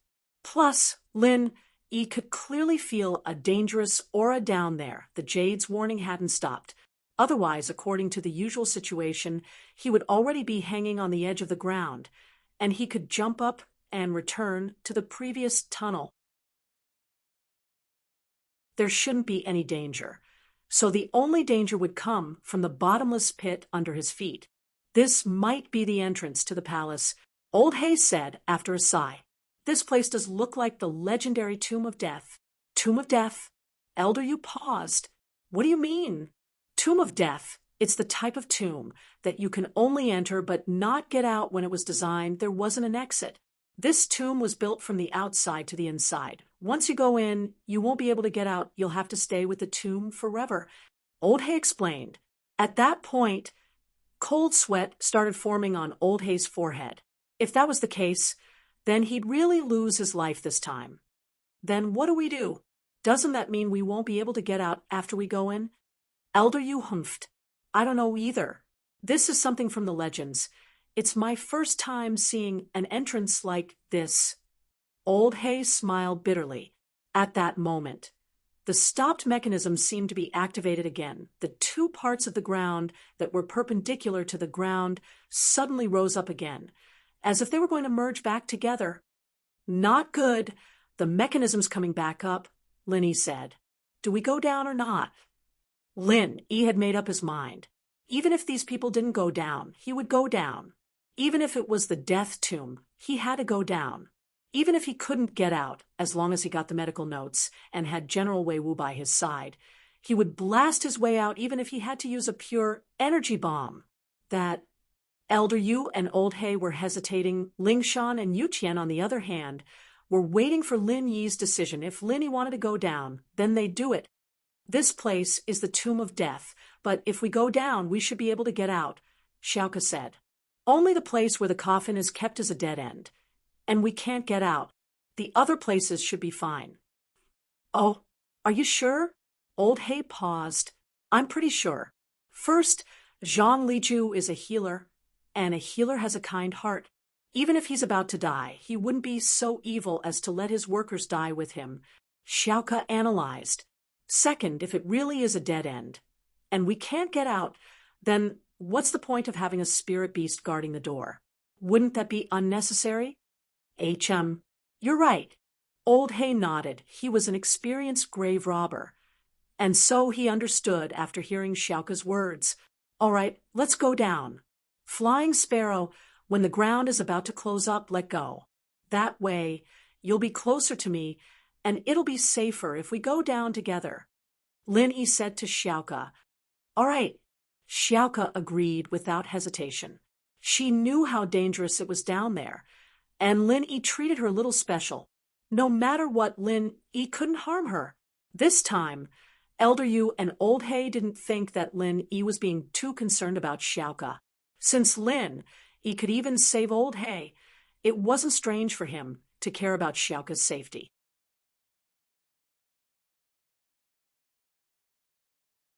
Chapter 1382.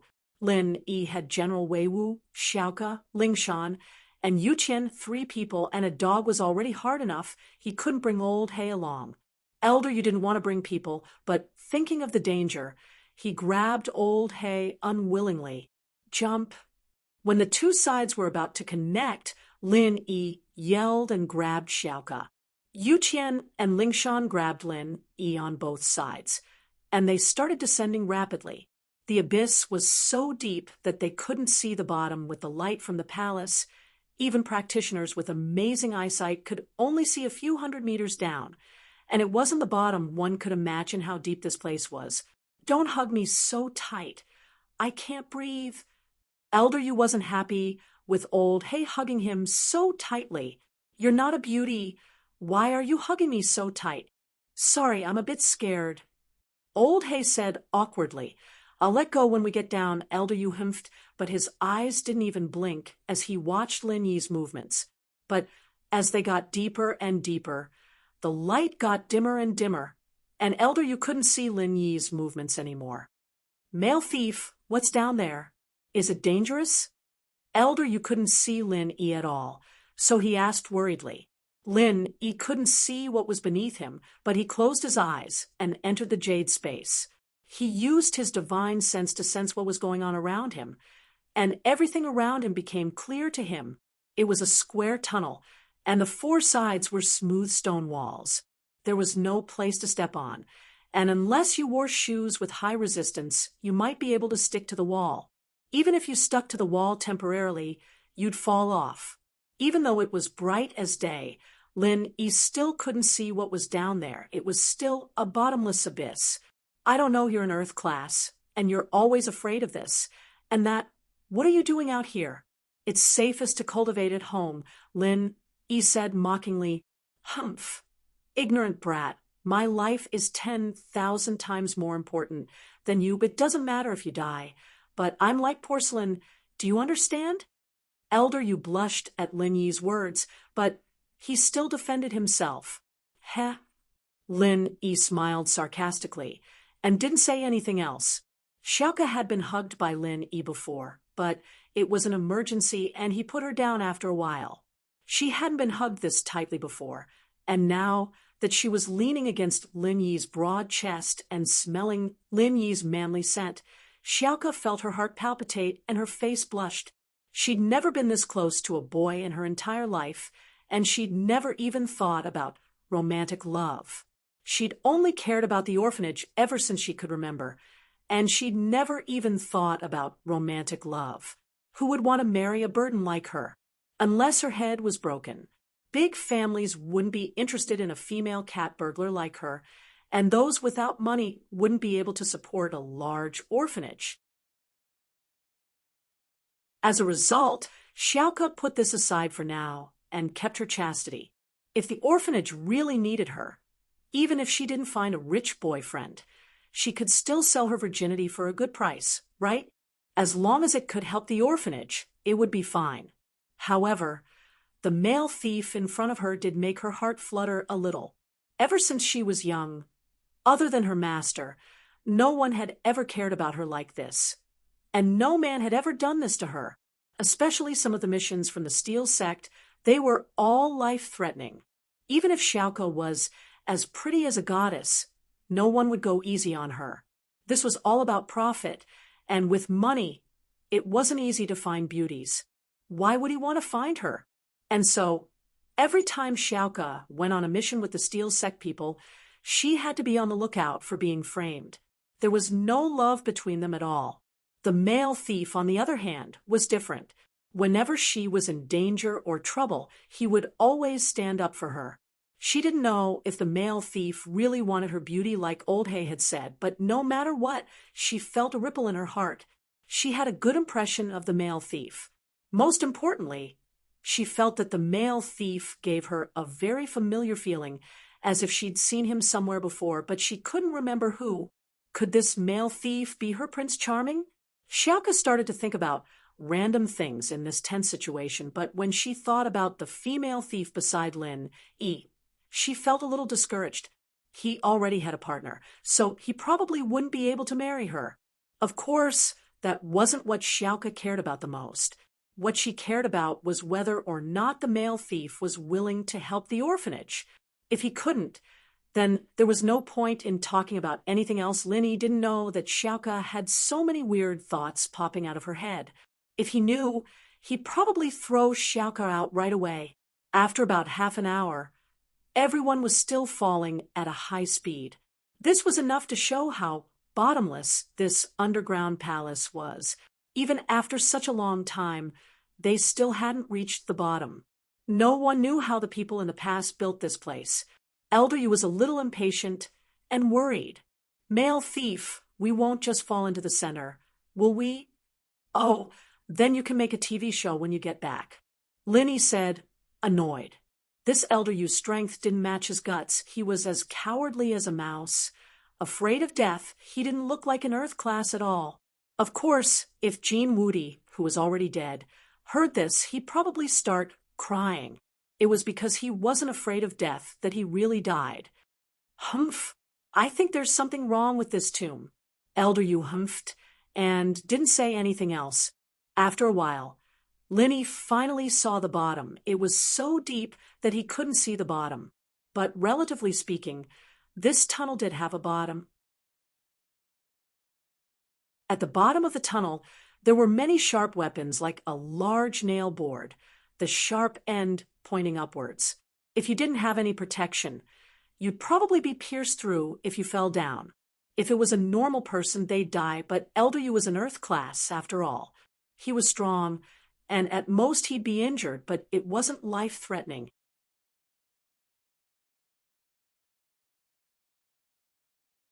Chapter 1383. The tunnel wasn't straight, but it was in Anne's shape. Perhaps it was for convenience, but Lin Yi didn't see any use for it. All the tunnels in the tomb were like this, going up, down, left, right, and so on.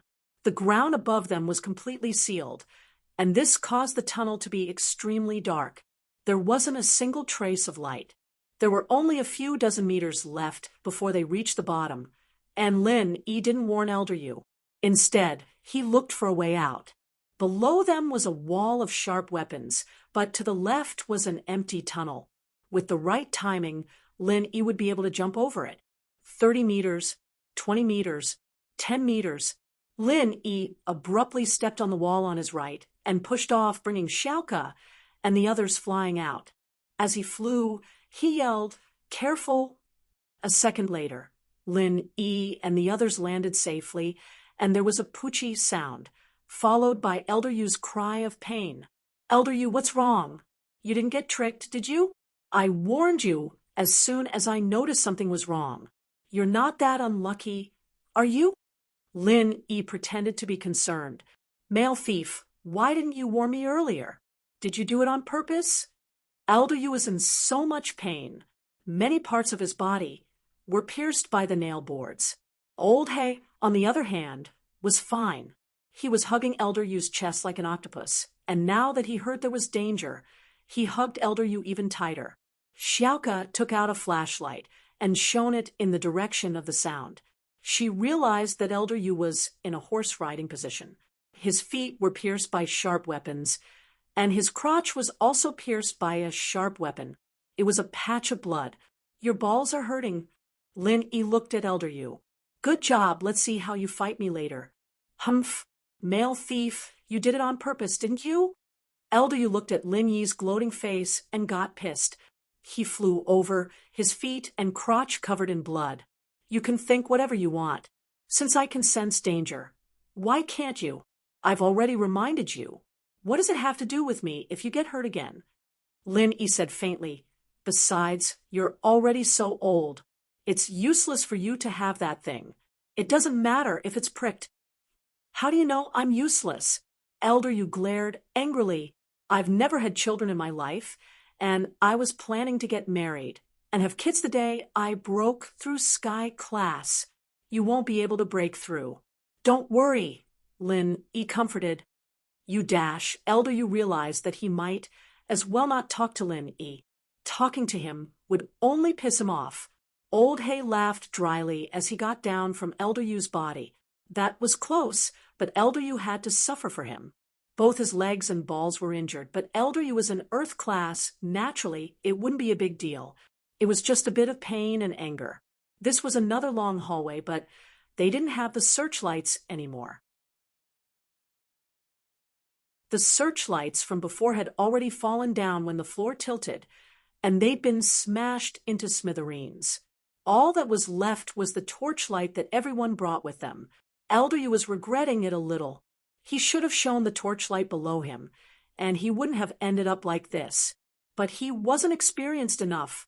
It was still Lin E, Xiaoke, Lingshan, Yu Qian, and Wei Wu walking in front, with Elder Yu and Old Hay trailing behind.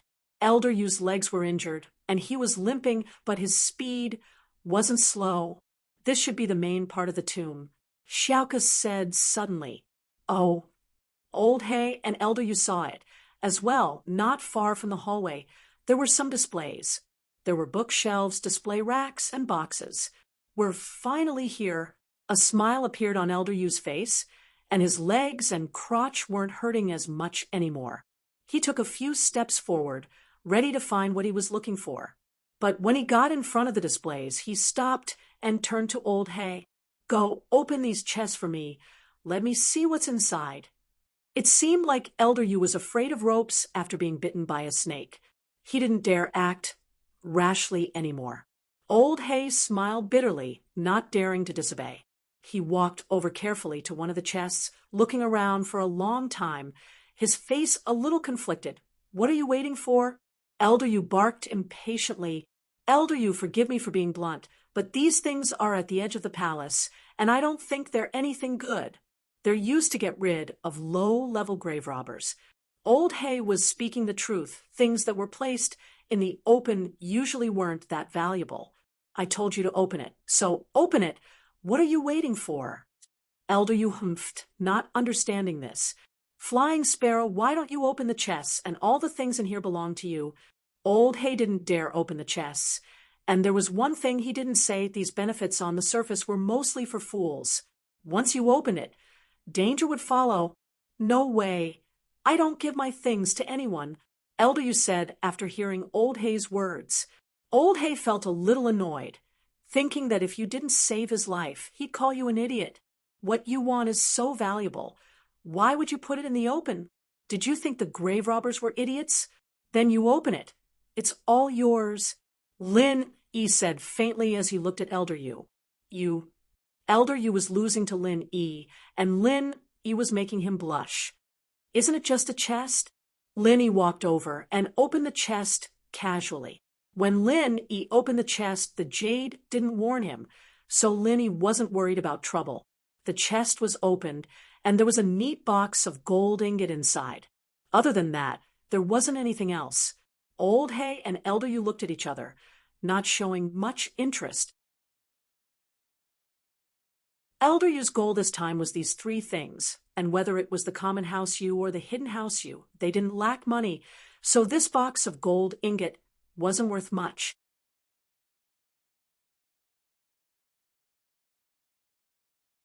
Chapter 1384. Seeing that Lin E didn't find anything wrong with the chest, Elder Yu gathered his courage and walked over, quickly opening the other chests. Other than gold and silver, there was nothing else. Elder Yu was a little disappointed. You're right. Let's go look at the display rack. These things. Xiaoke looked greedily at the treasures in the chests and pointed at them. Flying Sparrow, if you like it, I'll give it all to you. Old Hay naturally didn't care about these things. He might as well be a good person and give them to Xiaoke so she could work harder. Really? Xiaoke paused and was overjoyed. She took out a bag and prepared to take all the gold back. To Xiaoke, these antiques weren't as practical as the gold. It was easy to get rid of, and it was money. Plus, with Xiaoke's personality, she'd rather die from exhaustion than give up on money. Lin Yi's mouth twitched. This Xiaoke was really greedy. These things were heavy, and it was hard to move around with them. But thinking about it, even if there was something good, Xiaoke wouldn't be able to snatch it. It was better to take something that others didn't want. Xiaoke started putting the gold ingot into her bag.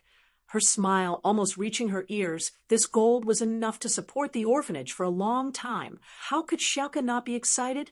Xiaoke finished one chest and went to another, but when her hand touched the gold bar in the chest, Lin Yi's jade emitted a warning signal. Above the originally empty passageway, a huge rock had appeared out of nowhere. It appeared above Xiaoke silently, and when Xiaoke touched the gold bar, the rock in the sky made a cracking sound and fell down abruptly. The target was Xiaoke's head. "Careful!" Lin Yi yelled, and Xiaoke heard something above her head as well. She looked up subconsciously and saw a giant rock falling down just like that. Xiaoke was scared out of her wits. She didn't want to accept this. She was about to get so much gold, and the orphanage would have a place to live. That was such a wonderful thing. But why was she going to die here? She was so unlucky. Speaking of which, Xiaoke was a smart thief, and her actions in the tomb proved that. But this time, she was blinded by the money. Plus, when she took the first chest of gold ingot, she was actually on guard, but nothing happened. So she let her guard down. She saw Elder Yu and Old Hay walk to the display cabinet far away, and Lin Yi and the others were still waiting for her. She was a little anxious, and that was why she made such a huge mistake. Lin Yi saw that Xiaoke was staring at the rock like a fool and didn't know how to dodge. He quickly ran to Xiaoke and carried her, running to the side and barely dodging the rock. There was a loud crash, and the rock smashed into the place where the treasure chests were, sinking a few chests into the ground. One could see how strong the rock was, and if it hit a person, they'd be dead for sure.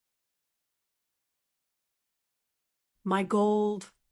Xiaoke turned around and saw that her bag was smashed under the boulder as well.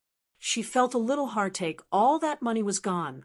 Seeing Xiaoke's greedy behavior, Lin Yi didn't know whether to laugh or cry. She almost lost her life, and she was still worried about gold. This person couldn't be that greedy. Could she? Lin Yi subconsciously pinched Xiaoke. "You almost died, and you still want money? Xiaoke, can you not be so greedy? You're so weak, and you still want to come out and embarrass yourself. I can save you once, but can I save you 100 times? Dash, Xiaoke yelped when Lin Yi pinched her, because Lin Yi's hand was on her chest. So she didn't hear what Lin Yi said and was embarrassed. Your hand. What's wrong with my hand?" Lin Yi was stunned, and he didn't react. Lin Yi was still angry, and he didn't notice where his hand was.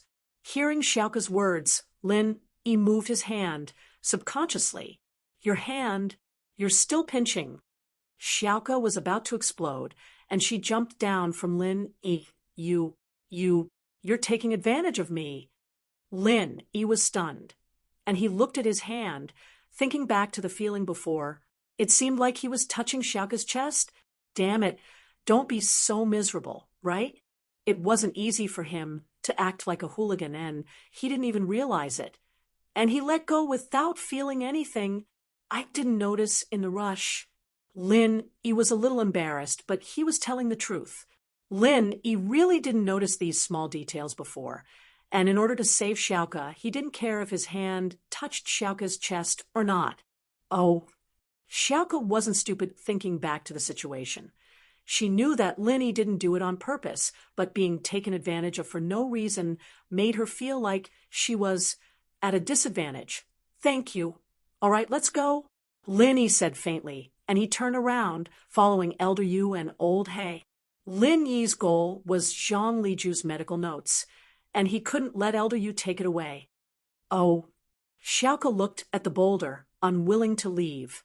She knew that she couldn't get it back anymore, and she sighed before following Lin Yi. Yu Qian followed as well, not saying much. What happened between Lin Yi and Xiaoka didn't concern him much. Ling Shan, on the other hand, frowned, feeling that Lin Yi was flirting with a female thief. She didn't like it. In front of them, Elder Yu and Old He were studying the items in the cabinets. They were all antiques, and every single one of them wasn't ordinary, and they were worth a lot of money. Of course, this was relative. These things weren't worth much in the past, and that was why they were placed on the outskirts.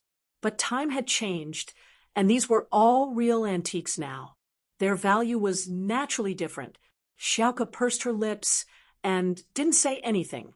She was still feeling dizzy. Did she get a mo? Just like that? Looking at Lin Yi's back, Xiaoka's eyes flashed with a complicated expression. Right, what did he call her? Xiaoka?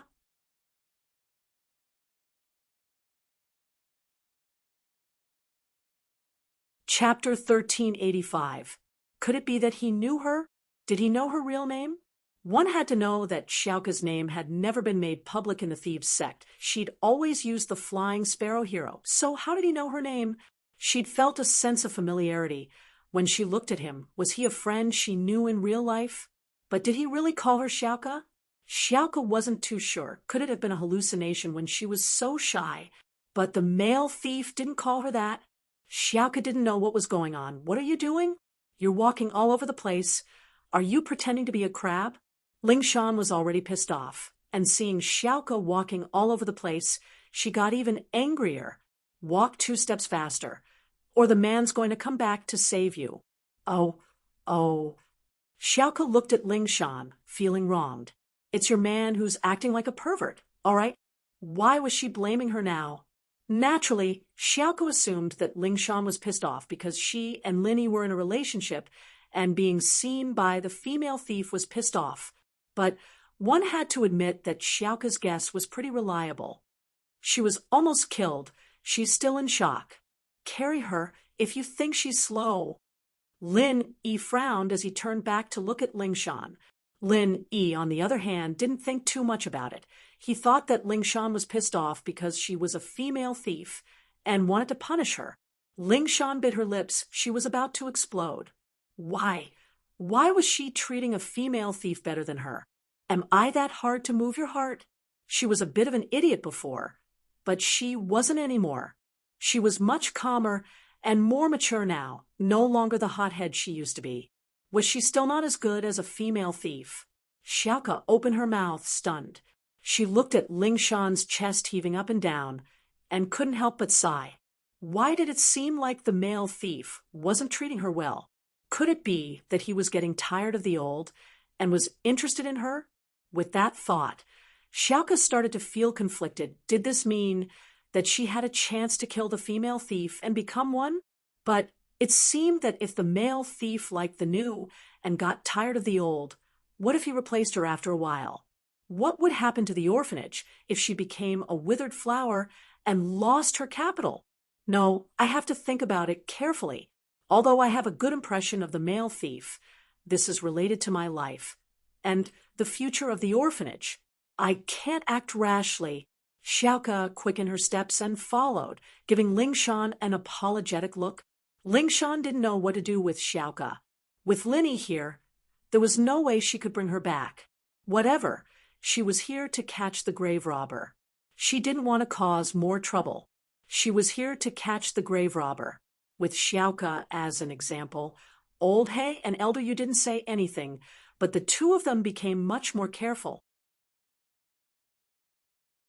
They only looked at the antiques and utensils in the racks casually, keeping their eyes and ears open to all directions, paying attention to any incoming danger at all times. These are all normal utensils, Old He said faintly after looking. These were antiques, but they weren't worth much. They were the same as the pile of treasures in front of the door, just to fool people. They weren't made from famous official kills, and they belonged to the market. They were worth a few thousand to tens of thousands of kwai, and the most expensive one was only 100,000 or 200,000. Old He didn't care about that. If Old He didn't care about it, naturally Elder Yu wouldn't care either. Plus, Elder Yu was here for treasures, not money. His attention was on the chi-gathering pill and the medical notes, as well as the notes of the legendary refiner. Evidently, something as important as this should be kept in the vault or library or even in the main tomb. There was no way something as precious as this could be placed in a long hallway outside the tomb. Even so, Elder still checked the utensils one by one, wanting to see if there was anything hidden inside. "There's nothing I want. You guys can take it if you want," Elder said faintly. Lin Yi walked over and looked at them one by one before leaving. Xiaoke was still in shock from what happened. She wanted to take a few utensils, but she was afraid that the rock would appear again. She shook her head and left with Lin Yi. Ling Shan and Yu Qian weren't here to rob tombs, so it didn't matter if the things here were valuable or not. The group continued walking, and on the left and right side of the hallway there were still treasure chests and display cabinets, but they all left after a few glances. Xiaoke, on the other hand, didn't dare to be greedy and only took a few gold ingots from each chest. She didn't want to be greedy, and she still paid attention to the surroundings to see if there was any danger. Lin Yi didn't know whether to laugh or cry. Xiaoke wasn't as greedy as before, but she was still greedy. Lin Yi had to help her predict danger when she took the gold ingot. What was this? Not far away, the group saw a bookshelf, and Elder Yu ran over quickly. He was only interested in books and pills. Nothing else mattered to him. This was the first bookshelf he saw. Naturally, he wouldn't let it go so easily. Lin Yi, on the other hand, followed quickly. Elder Yu wouldn't let these things go, and neither would he. The reason why Lin Yi kept using opportunities to trick Elder Yu was so that he could have an easier time in the fight. Elder Yu wasn't too happy with Lin Yi's actions, but he couldn't do anything about it. Lin Yi knew medicine, and so he could tell what the books on the bookshelf were. These were all medical books, but they weren't the only ones, or the lost ones. These were all normal medical books and pharmacopoeias, and the bookstores in the market had copies of these books, so it wasn't strange at all. However, the real purpose of this bookshelf might be to confuse those little thieves who came in to steal. They didn't know that medical books were unique. The real value of these books was not the content inside, but the book itself. Ancient books were also a kind of antique. They could be collected by scholars or gifts to friends. Each book was worth a lot.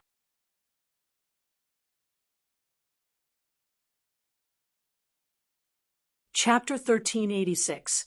Seeing that Lin Yi was already far away, Elder Yu pulled his eyes back unwillingly and followed. As far as he was concerned, Lin Yi was a careful man. Since Lin Yi was sure that there was nothing left, there was no point in looking. Plus, he didn't know much about antiques, and he felt that the male thief should be more professional than he was. There's a stone door in front, and after opening it, it should be the path to the main tomb, but there might be danger in there. Old He shone his flashlight not far away. These things at the door are obviously prepared for normal tomb robbers. Prepared my ass. It's for the dead, right? Lin Yi said faintly. The flying sparrow was almost smashed to death. Plus, the entrance to the tomb can only go down, not up. Normal tomb robbers wouldn't be able to get out after taking these things. Old He paused, but nodded. Lin Yi's words made sense. The tomb robbers that could come here weren't simple people. How could there be any normal tomb robbers here? These things at the door were just triggers for the mechanism, and they weren't very valuable. Even if they were broken, it wouldn't be a waste. The stone door is the same as before. It's still a password lock, but my tools are all broken. It'll be very hard to open this door. Old He looked at the door. Elder Yu, do you have any good ideas? What good ideas can I have? Elder Yu said, I don't know about these things. You came here, and you're just a piece of trash. You still want this and that. Lin Yi said faintly, if I'm not wrong, the password for this door should be the same as the one before. Tomb robbers who can come here are all masters, and it's only a matter of time for them to crack a mechanism like this. Even if they don't have the equipment, they can solve it with patience, so the designer wouldn't spend too much effort on this. What Lin Yi said was actually what Bojia's data as far as he was concerned. If there was a password in the tomb, then the password should be the same. Oh, Blackie paused. I'll try. Blackie was the one who cracked the password, so he had a deep impression of it. He moved the roulette on the stone door according to the previous set of numbers. Soon there was a crisp click, and the stone door opened. Blackie looked at Lin Yi with admiration. You're really experienced. Let's not talk too much. Everyone, be careful. There might be more traps here. Lin Yi glanced at the corridor behind the stone door and said, for some reason, Lin Yi kept feeling that there was a faintly discernible dangerous aura inside, but the jade pendant didn't give him any warning. In other words, this dangerous aura wouldn't be dangerous if he didn't do anything, but if he triggered some major mechanism, there might be great danger. Lin Yi's words made Elder Yu, who was about to walk in first, retract his feet immediately. He looked at the group warily. You guys go first. Lin Yi didn't even bother looking down on Elder Yu's cowardice. He'd never seen a practitioner so afraid of death. Lin Yi, on the other hand, didn't mind. He walked straight in, noticing that the hallway was different from before. There weren't any treasure chests or cabinets on either side of the hallway. Instead, there were doors on both sides of the stone walls at regular intervals. This is the main tomb. The rooms on both sides should be the funerary collection rooms, and so on. The owner of this tomb was obviously a scholar, so the tomb was very practical. A few collection rooms should be enough for the owner of the tomb to rest in peace after his death. There's no need for the extravagance of an emperor's tomb. Old Hay said to Elder Yu as they walked, the things we want should be in these rooms. All right, let's open it. Elder Yu nodded and pointed at the first room. The stone doors here didn't have a password and could be opened directly, but Elder Yu didn't want anything unexpected to happen, and naturally, he wouldn't open the door himself. Old Black gloomily opened the stone door. Nothing strange happened, which made everyone breathe a sigh of relief. The room was huge, but there weren't many things inside. There was only one shelf with some bronze and porcelain items. However, the things inside made Old Hay and Xiaoka's eyes light up. Lao He quickly ran over and looked at the items on the shelves. His face was filled with greed and shock. In the eyes of a discerning person like Lao He, he could determine the value of these items at a glance. Each one of them was a priceless treasure. This bronze cauldron should be from the spring and autumn period. Old Hay looked at the cauldron on the shelf. Also, it should be a royal item. There's a mark here.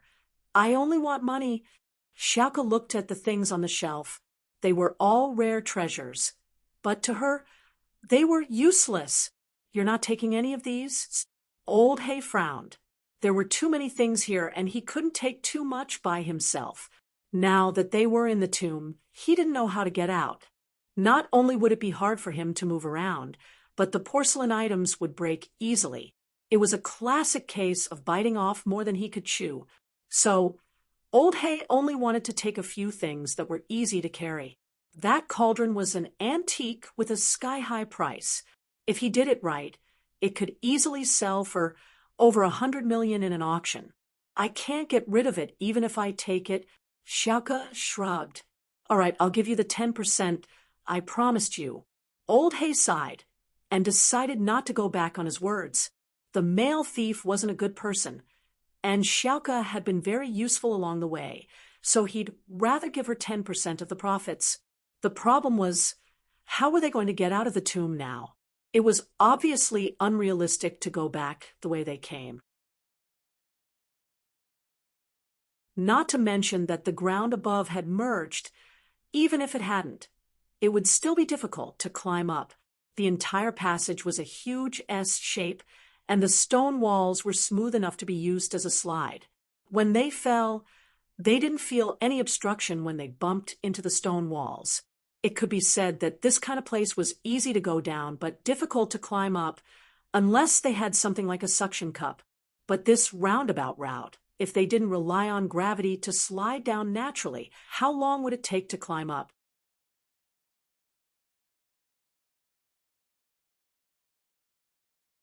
Chapter 1387. Just these few items alone could bring him an income of over 100 million. This trip was already worth it. Linny took a look and saw that Old Hay only took some flashy stuff. They were good for collecting, but they weren't really useful. He wasn't a medical person. I'm done. What about you guys? You guys don't want anything? Old Hay turned to Lin, Yi, and Ling Shan. Elder Yu had already looked through everything in the store. There wasn't anything he wanted. As for the other stuff, it didn't matter to him whether they were valuable or not. Lin Yi's eyes had locked onto a set of needles the moment he entered the room. Although Lin Yi looked calm on the surface, his heart was raging with waves of shock. If he wasn't wrong, that set of needles was the long-lost Fuxi 9 needles. Fuxi 9 needles. Lin Yi had read about it in a medical book. It was the miracle of acupuncture. It was said that this needle could bring the dead back to life. And all the needles used today were derived from the Fuxi 9 needles. Whether or not this thing was that amazing, Lin Yi didn't know, but it was true that it had been lost for a long time. Acupuncture was invented by Fuxi, one of the 3 sovereigns in the ancient times. Whether Fuxi's 9 needles were used by Fuxi was unknown. However, this set of heaven-defying godly tools had been mentioned in many strange and unusual books. Lin Yi recognized the Fuxi 9 needles in front of him because he saw the picture of the Fuxi 9 needles, but he couldn't tell if it was real or fake. Lin Yi could only ask the old man for confirmation, but it was real if he wanted to keep it in his pocket. Because Ling Shan was here, Lin Yi didn't want to put her in a difficult position. With her personality, she'd probably make him hand it over after this, so Lin Yi didn't move. He bent down and whispered something to General Wei Wu before standing up and leaving the room. Let's go, since there's nothing else. Let's go to the next room. Lin Yi walked out first.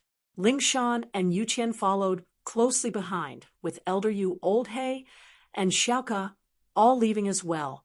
General Wei Wu was the last to leave, but no one noticed that one of its claws was carrying something. The second collection room was obviously a place to store all kinds of finished pills and herbs. As soon as he entered, he saw a neat row of medicine cabinets.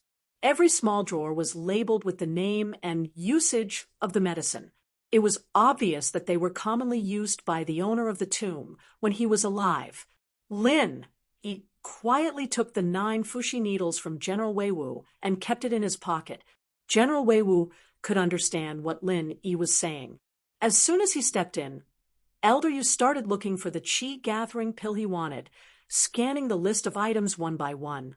Lin Yi wasn't in a rush to find any qi-gathering pills, but he opened a few boxes casually.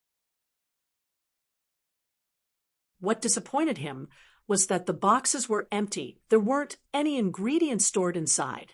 The owner of the tomb probably knew that most of the ingredients couldn't be kept for long, so he didn't put them inside. The only reason he kept this set of medicine cabinets was because it was something he used before he died, and he was sentimental about it. This room was clearly much more full than the previous one. The walls were all filled with medicine cabinets, so many that it was dazzling. Lin Yi confirmed that the medicine cabinets were mostly empty. He was a little disappointed. Lin Yi had placed his hope of finding the fire spirit's fruit in here, but it seemed like that hope was very slim now. While Elder Yu was looking for qi-gathering pills, Lin Yi was looking for the fruit as well, but Lin Yi was a master of medicine, and his eyes were better than Elder Yu's. After Lin Yi finished one cabinet, Elder Yu was only halfway through another. Old Hay and Xiaoka naturally weren't interested in the things in front of them, and Ling Shan and Yu Qian were helping Lin look for the fruit. It's here. Ling Shan suddenly pointed at a drawer. Where? Elder Yu heard Ling Shan scream, and subconsciously jumped in front of Ling Shan, scaring her. Where's the qi-gathering pill? Is there something wrong with you? What qi-gathering pill? I'm talking about a type of herb.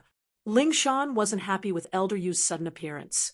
Elder Yu looked at the drawers. There really wasn't a chi-gathering pill, and he couldn't help but be disappointed. He humphed and dodged to the side, but with his suspicious personality, he wouldn't just leave like that.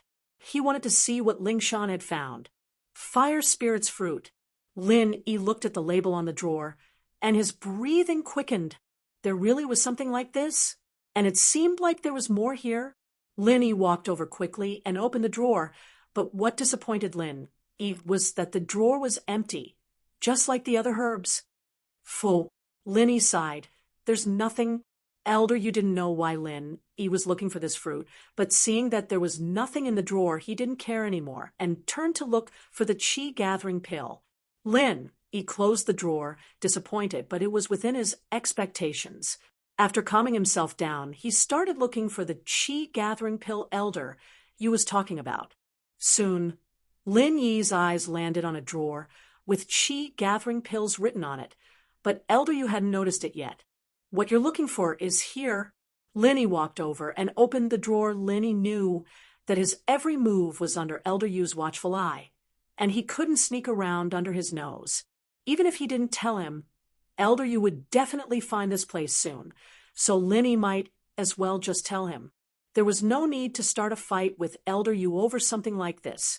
Lin Yi still needed to preserve his strength to look for the medical notes. This time, there was really something in the drawer. They were 2 small medicine bottles, each of which was small and exquisite, sparkling and translucent. Each of them was labeled with the words Chi-Gathering Pill written in seal script. At this time, Elder Yu came over as well. He looked at the 2 bottles of Chi-Gathering Pills in the drawer, greed in his eyes. Who knew what he was thinking?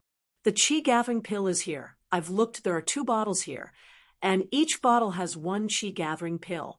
According to our agreement, we'll each take one. So I'll take one of the bottles, Lin Yi said, as he reached for one of the bottles.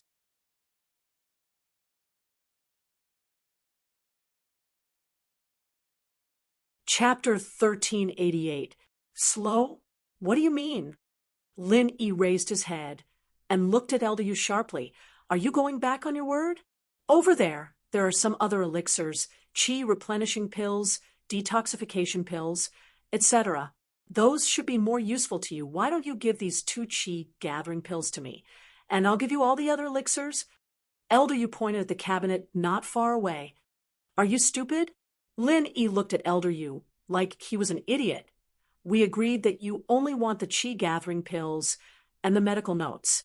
If there are 2 chi-gathering pills, I'll have one, and if you find the medical notes, I'll make a copy. Other than that, you don't need anything else. I can take the rest of the elixirs if I want.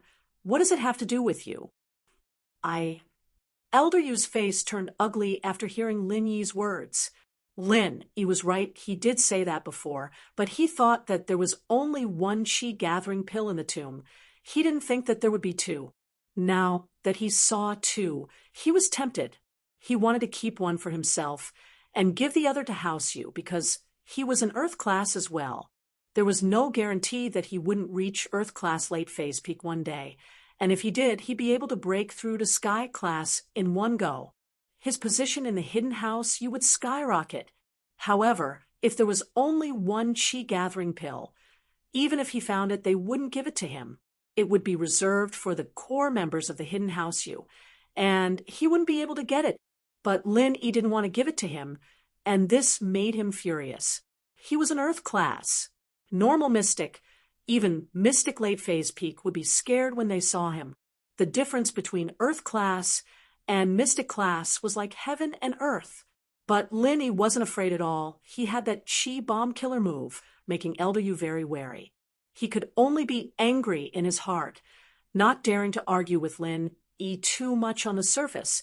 Take yours yourself. If it weren't for the fact that I don't want to kill you, I wouldn't even give you a bottle. Lin Yi took his bottle and left one for Elder Yu. Elder Yu heard Lin Yi's words and his heart was about to explode, but there was nothing he could do. The more Lin Yi threatened to kill him, the more he didn't dare to anger Lin Yi, especially now that his body was full of injuries. His right hand was injured, his feet were injured, and most importantly, his crotch was injured. With so many injuries, he still had to fight with Lin E head-on. He had no confidence in winning at all, which was why he was so patient. Elder Yu took the bottle from the drawer and put it into his pocket, gritting his teeth in anger. Then, the rest of the pills are all mine. Don't force me to blow you up. Lin E said faintly. You dash. Elder Yu was choked by Lin Yi's words, and after a while, he said, I'm injured. I won't stoop to your level. Don't think I'm scared of you. Elder Yu thought, when I recover in a few days, do you think I'll let you be so cocky? I'll just take it from you then. Lin E quickly walked to the other drawers and opened all of them, but most of the drawers were empty. Only a few had something in them. The drawers with something in them were chi-returning pill, injury medicine, painkiller, and life-replenishing pill. These 4 were all very common pills. Only the chi-returning pill belonged to the level of a pill refiner, but the other things like painkiller, injury medicine, and life-replenishing pill, Linny knew the recipe and could make them in batches. And with some modifications, the cost would be lower. But the pill wasn't very useful to Lin. He'd heard of the effects of the pill before, that it could recover a certain amount of strength in a short amount of time, but it couldn't be used continuously. It was useless to use it too often. Lin E, on the other hand, had the jade space, so the chi-returning pill was useless to him. Lin E took out all the elixirs from the drawer and gave them all to Xiaoka. Here, take it. For a dumb girl like you who goes on adventures all the time and likes to challenge people, it's a good thing to have more elixirs on you. Ah, he's giving it all to me? Xiaoka froze. These were all good stuff. She couldn't believe it. The male thief was treating her too well. Wasn't he? Was he really interested in her? Her skills? A little. At least not as good as the male thief. He was a mystic class master. Even stronger than her Shifu. Xiaoka really wanted that. But challenging people all the time? That didn't seem to be the case. Since when did she challenge people? Ever since entering the tomb, she'd been very quiet. Why would she challenge people? Xiaoka was confused. She seemed to have challenged someone once. And it was that time when Lin E humiliated her, and that was when she stood up to challenge him. But how did the male thief know? He couldn't be Lin E, could he? Xiaoka suddenly had a bold thought. But she shook her head immediately. How was that possible? Lin E couldn't be a couple. Wasn't that a little too ridiculous? Besides, the male thief treated her so well, and Lin E treated her so badly. How could they be the same person? That was impossible. Lin E was such an evil person. It was an insult to the male thief. Before entering the tomb, the male thief had been protecting Xiaoka, and in the tomb, he'd been protecting her everywhere. How could he be the same person as Lin E? If Lin E heard Xiaoka's thoughts, he'd probably be pissed off. They were the same person. And he'd become better by covering his face? What kind of pervert was he? I'll give it all to you. Don't come here anymore. It's too dangerous. Lin E reminded Xiaoka solemnly that if he didn't come with her this time, what awaited Xiaoka would be the death of a beauty. Okay, Xiaoka nodded, remembering the words of the male thief. Yes, it really was too dangerous. Xiaoka felt scared just thinking about it. If it wasn't for the male thief protecting her, she would have died a long time ago. Thinking about how old He used her as cannon fodder, Xiaoka felt very annoyed and angry. This guy was so evil, even worse than Lin E.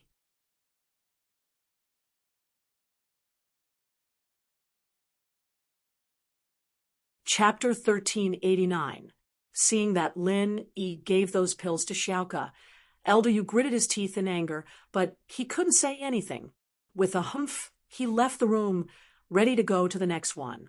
Xiaoka happily put away the things Lin E gave her, and happily followed Lin E out of the room, heading to another room not far away. Old He opened the door, and Elder Yu walked in first. This was a library with bookshelves all around, filled with all sorts of books. Linny walked in and glanced at it. Other than medical books, there were many books on botany, evidently kept for researching herbs. Seeing that it was a study, Elder Yu's face lit up with excitement. The medical notes he was looking for should be here. Old Hay already got what he wanted, and these rooms were just accompanying someone else. What he wanted to know the most now was how to get out of this tomb. The path from before was definitely not working. Climbing out from the pit was not realistic at all. Although it wasn't a long distance in a straight line, it was full of twists and turns, and the walls were terrifyingly slippery. It was impossible to get up without specialized tools. He could only focus on the other exits, but would they be easy to find? He could only place his hopes on Xiaoka and Lin. Out of everyone here, only the two of them were strong, and he had some experience as well. Elder Yu was as timid as a mouse and arrogant, so there was no way he could place his hopes on him. Elder Yu's eyes scanned all the bookshelves as soon as he entered, but there were just too many books in the room, so many that it was shocking. Even if there weren't tens of thousands of books, there were at least a few thousand, densely packed on the shelves. Elder Yu felt like he was getting dizzy from the sheer number of books. Looking at the medical books, Elder Yu frowned. How long would it take to find them? Come, look with me. If we find them, I'll let you make a copy. Elder Yu thought about it and said to Lin, two people looking together was better than one person. He could only promise some benefits to Lin. Otherwise, he wouldn't have the motivation. But, Elder, you didn't understand. What did Lin want the medical notes for? He was just a thief. Why would he want something like that? There were so many medical books in this room, and he didn't want them. Why did he want the medical notes? Wasn't he going against him? Lin wasn't in a rush to look through the bookshelves. Medical notes were different from medical books, after all. It was more of a diary, and it usually wrote down what patients were treated today and what patients were treated tomorrow. It was a personal item, and it shouldn't be placed in the library. I don't think so. Don't bother looking. Lin said faintly. These are all medical books, and personal belongings like medical notes should be placed together with Zhang Liju's other personal belongings. If I'm not mistaken, it should be in the last stone room. Oh, then let's go to the last room first. Elder Yu hesitated, but he felt that Lin Yi's words made sense. He nodded and said, Yes, Elder Yu. The others didn't have much interest in these ancient books. These medical books were precious, and many of them didn't exist in the world anymore, but Lin didn't care about them. Old Lin's library was even bigger than this place, and there were more books. Old Lin basically had everything here.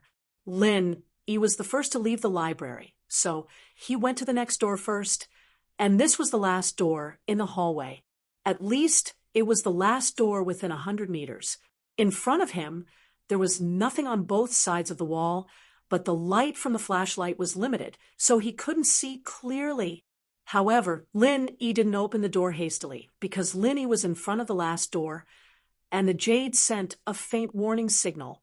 When Lin wanted to open the door, the warning signal got stronger and stronger, and so Lin didn't make a move and just stood there, waiting for Elder Yu to come.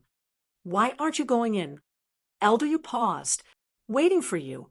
In case someone as petty as you thinks that I'm taking everything for myself, Lin said faintly. Humph, you want to copy the medical notes, so you're trying to please me, right? Elder Yu humphed coldly and said proudly. With that, he pushed the stone door open and walked in with big steps. But when Elder Yu walked in, what followed was a cry of pain. My eyes. My eyes. It's poison in the stone room. Old Hay, who was standing at the door and wanted to go in, shivered. This tomb was really dangerous. There was no danger before, and he thought that everything would be fine, but now there was danger again. Even Elder Yu was injured. Male thief, you little brat, you want to trick me? Let me be the cannon fodder first. Elder Yu roared and rushed out of the stone room. His eyes were wide open, but his left eye was dull and lifeless. Evidently, there was something wrong with it. Only his right eye was normal.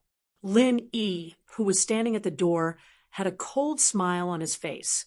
You're the one who's being tricked. But what made Lin E feel regretful was that Elder Yu only lost one eye, not both. This was a bit of a waste. It was painful for Elder Yu, but it wouldn't affect their strength much in a fight. I tricked you? Are you kidding me? You went in yourself. How am I tricking you? Don't tell me I'm the one who created this tomb? Lin E humphed coldly. I've reminded everyone before. There should be danger in here. Who can you blame for being careless? Elder Yu was a bit pissed. Yeah, who could he blame for being careless? Lin E did say that there should be danger in the main tomb, but the treasure rooms didn't seem to be dangerous at all. So Elder Yu lowered his guard. Elder Yu, your eyes. Inside. Old Hay asked, concerned. There's poison in here. If I didn't react fast enough, my eyes would have been ruined. Elder Yu said furiously. Serves you right every time you enter the stone room. You're always trying to get in first, as if you're afraid people will steal your stuff. Linny said mockingly. Are you going in or not? You're tuning in to the Mystic Fist YouTube channel. Don't forget to subscribe and join us on this journey to catch the most captivating stories.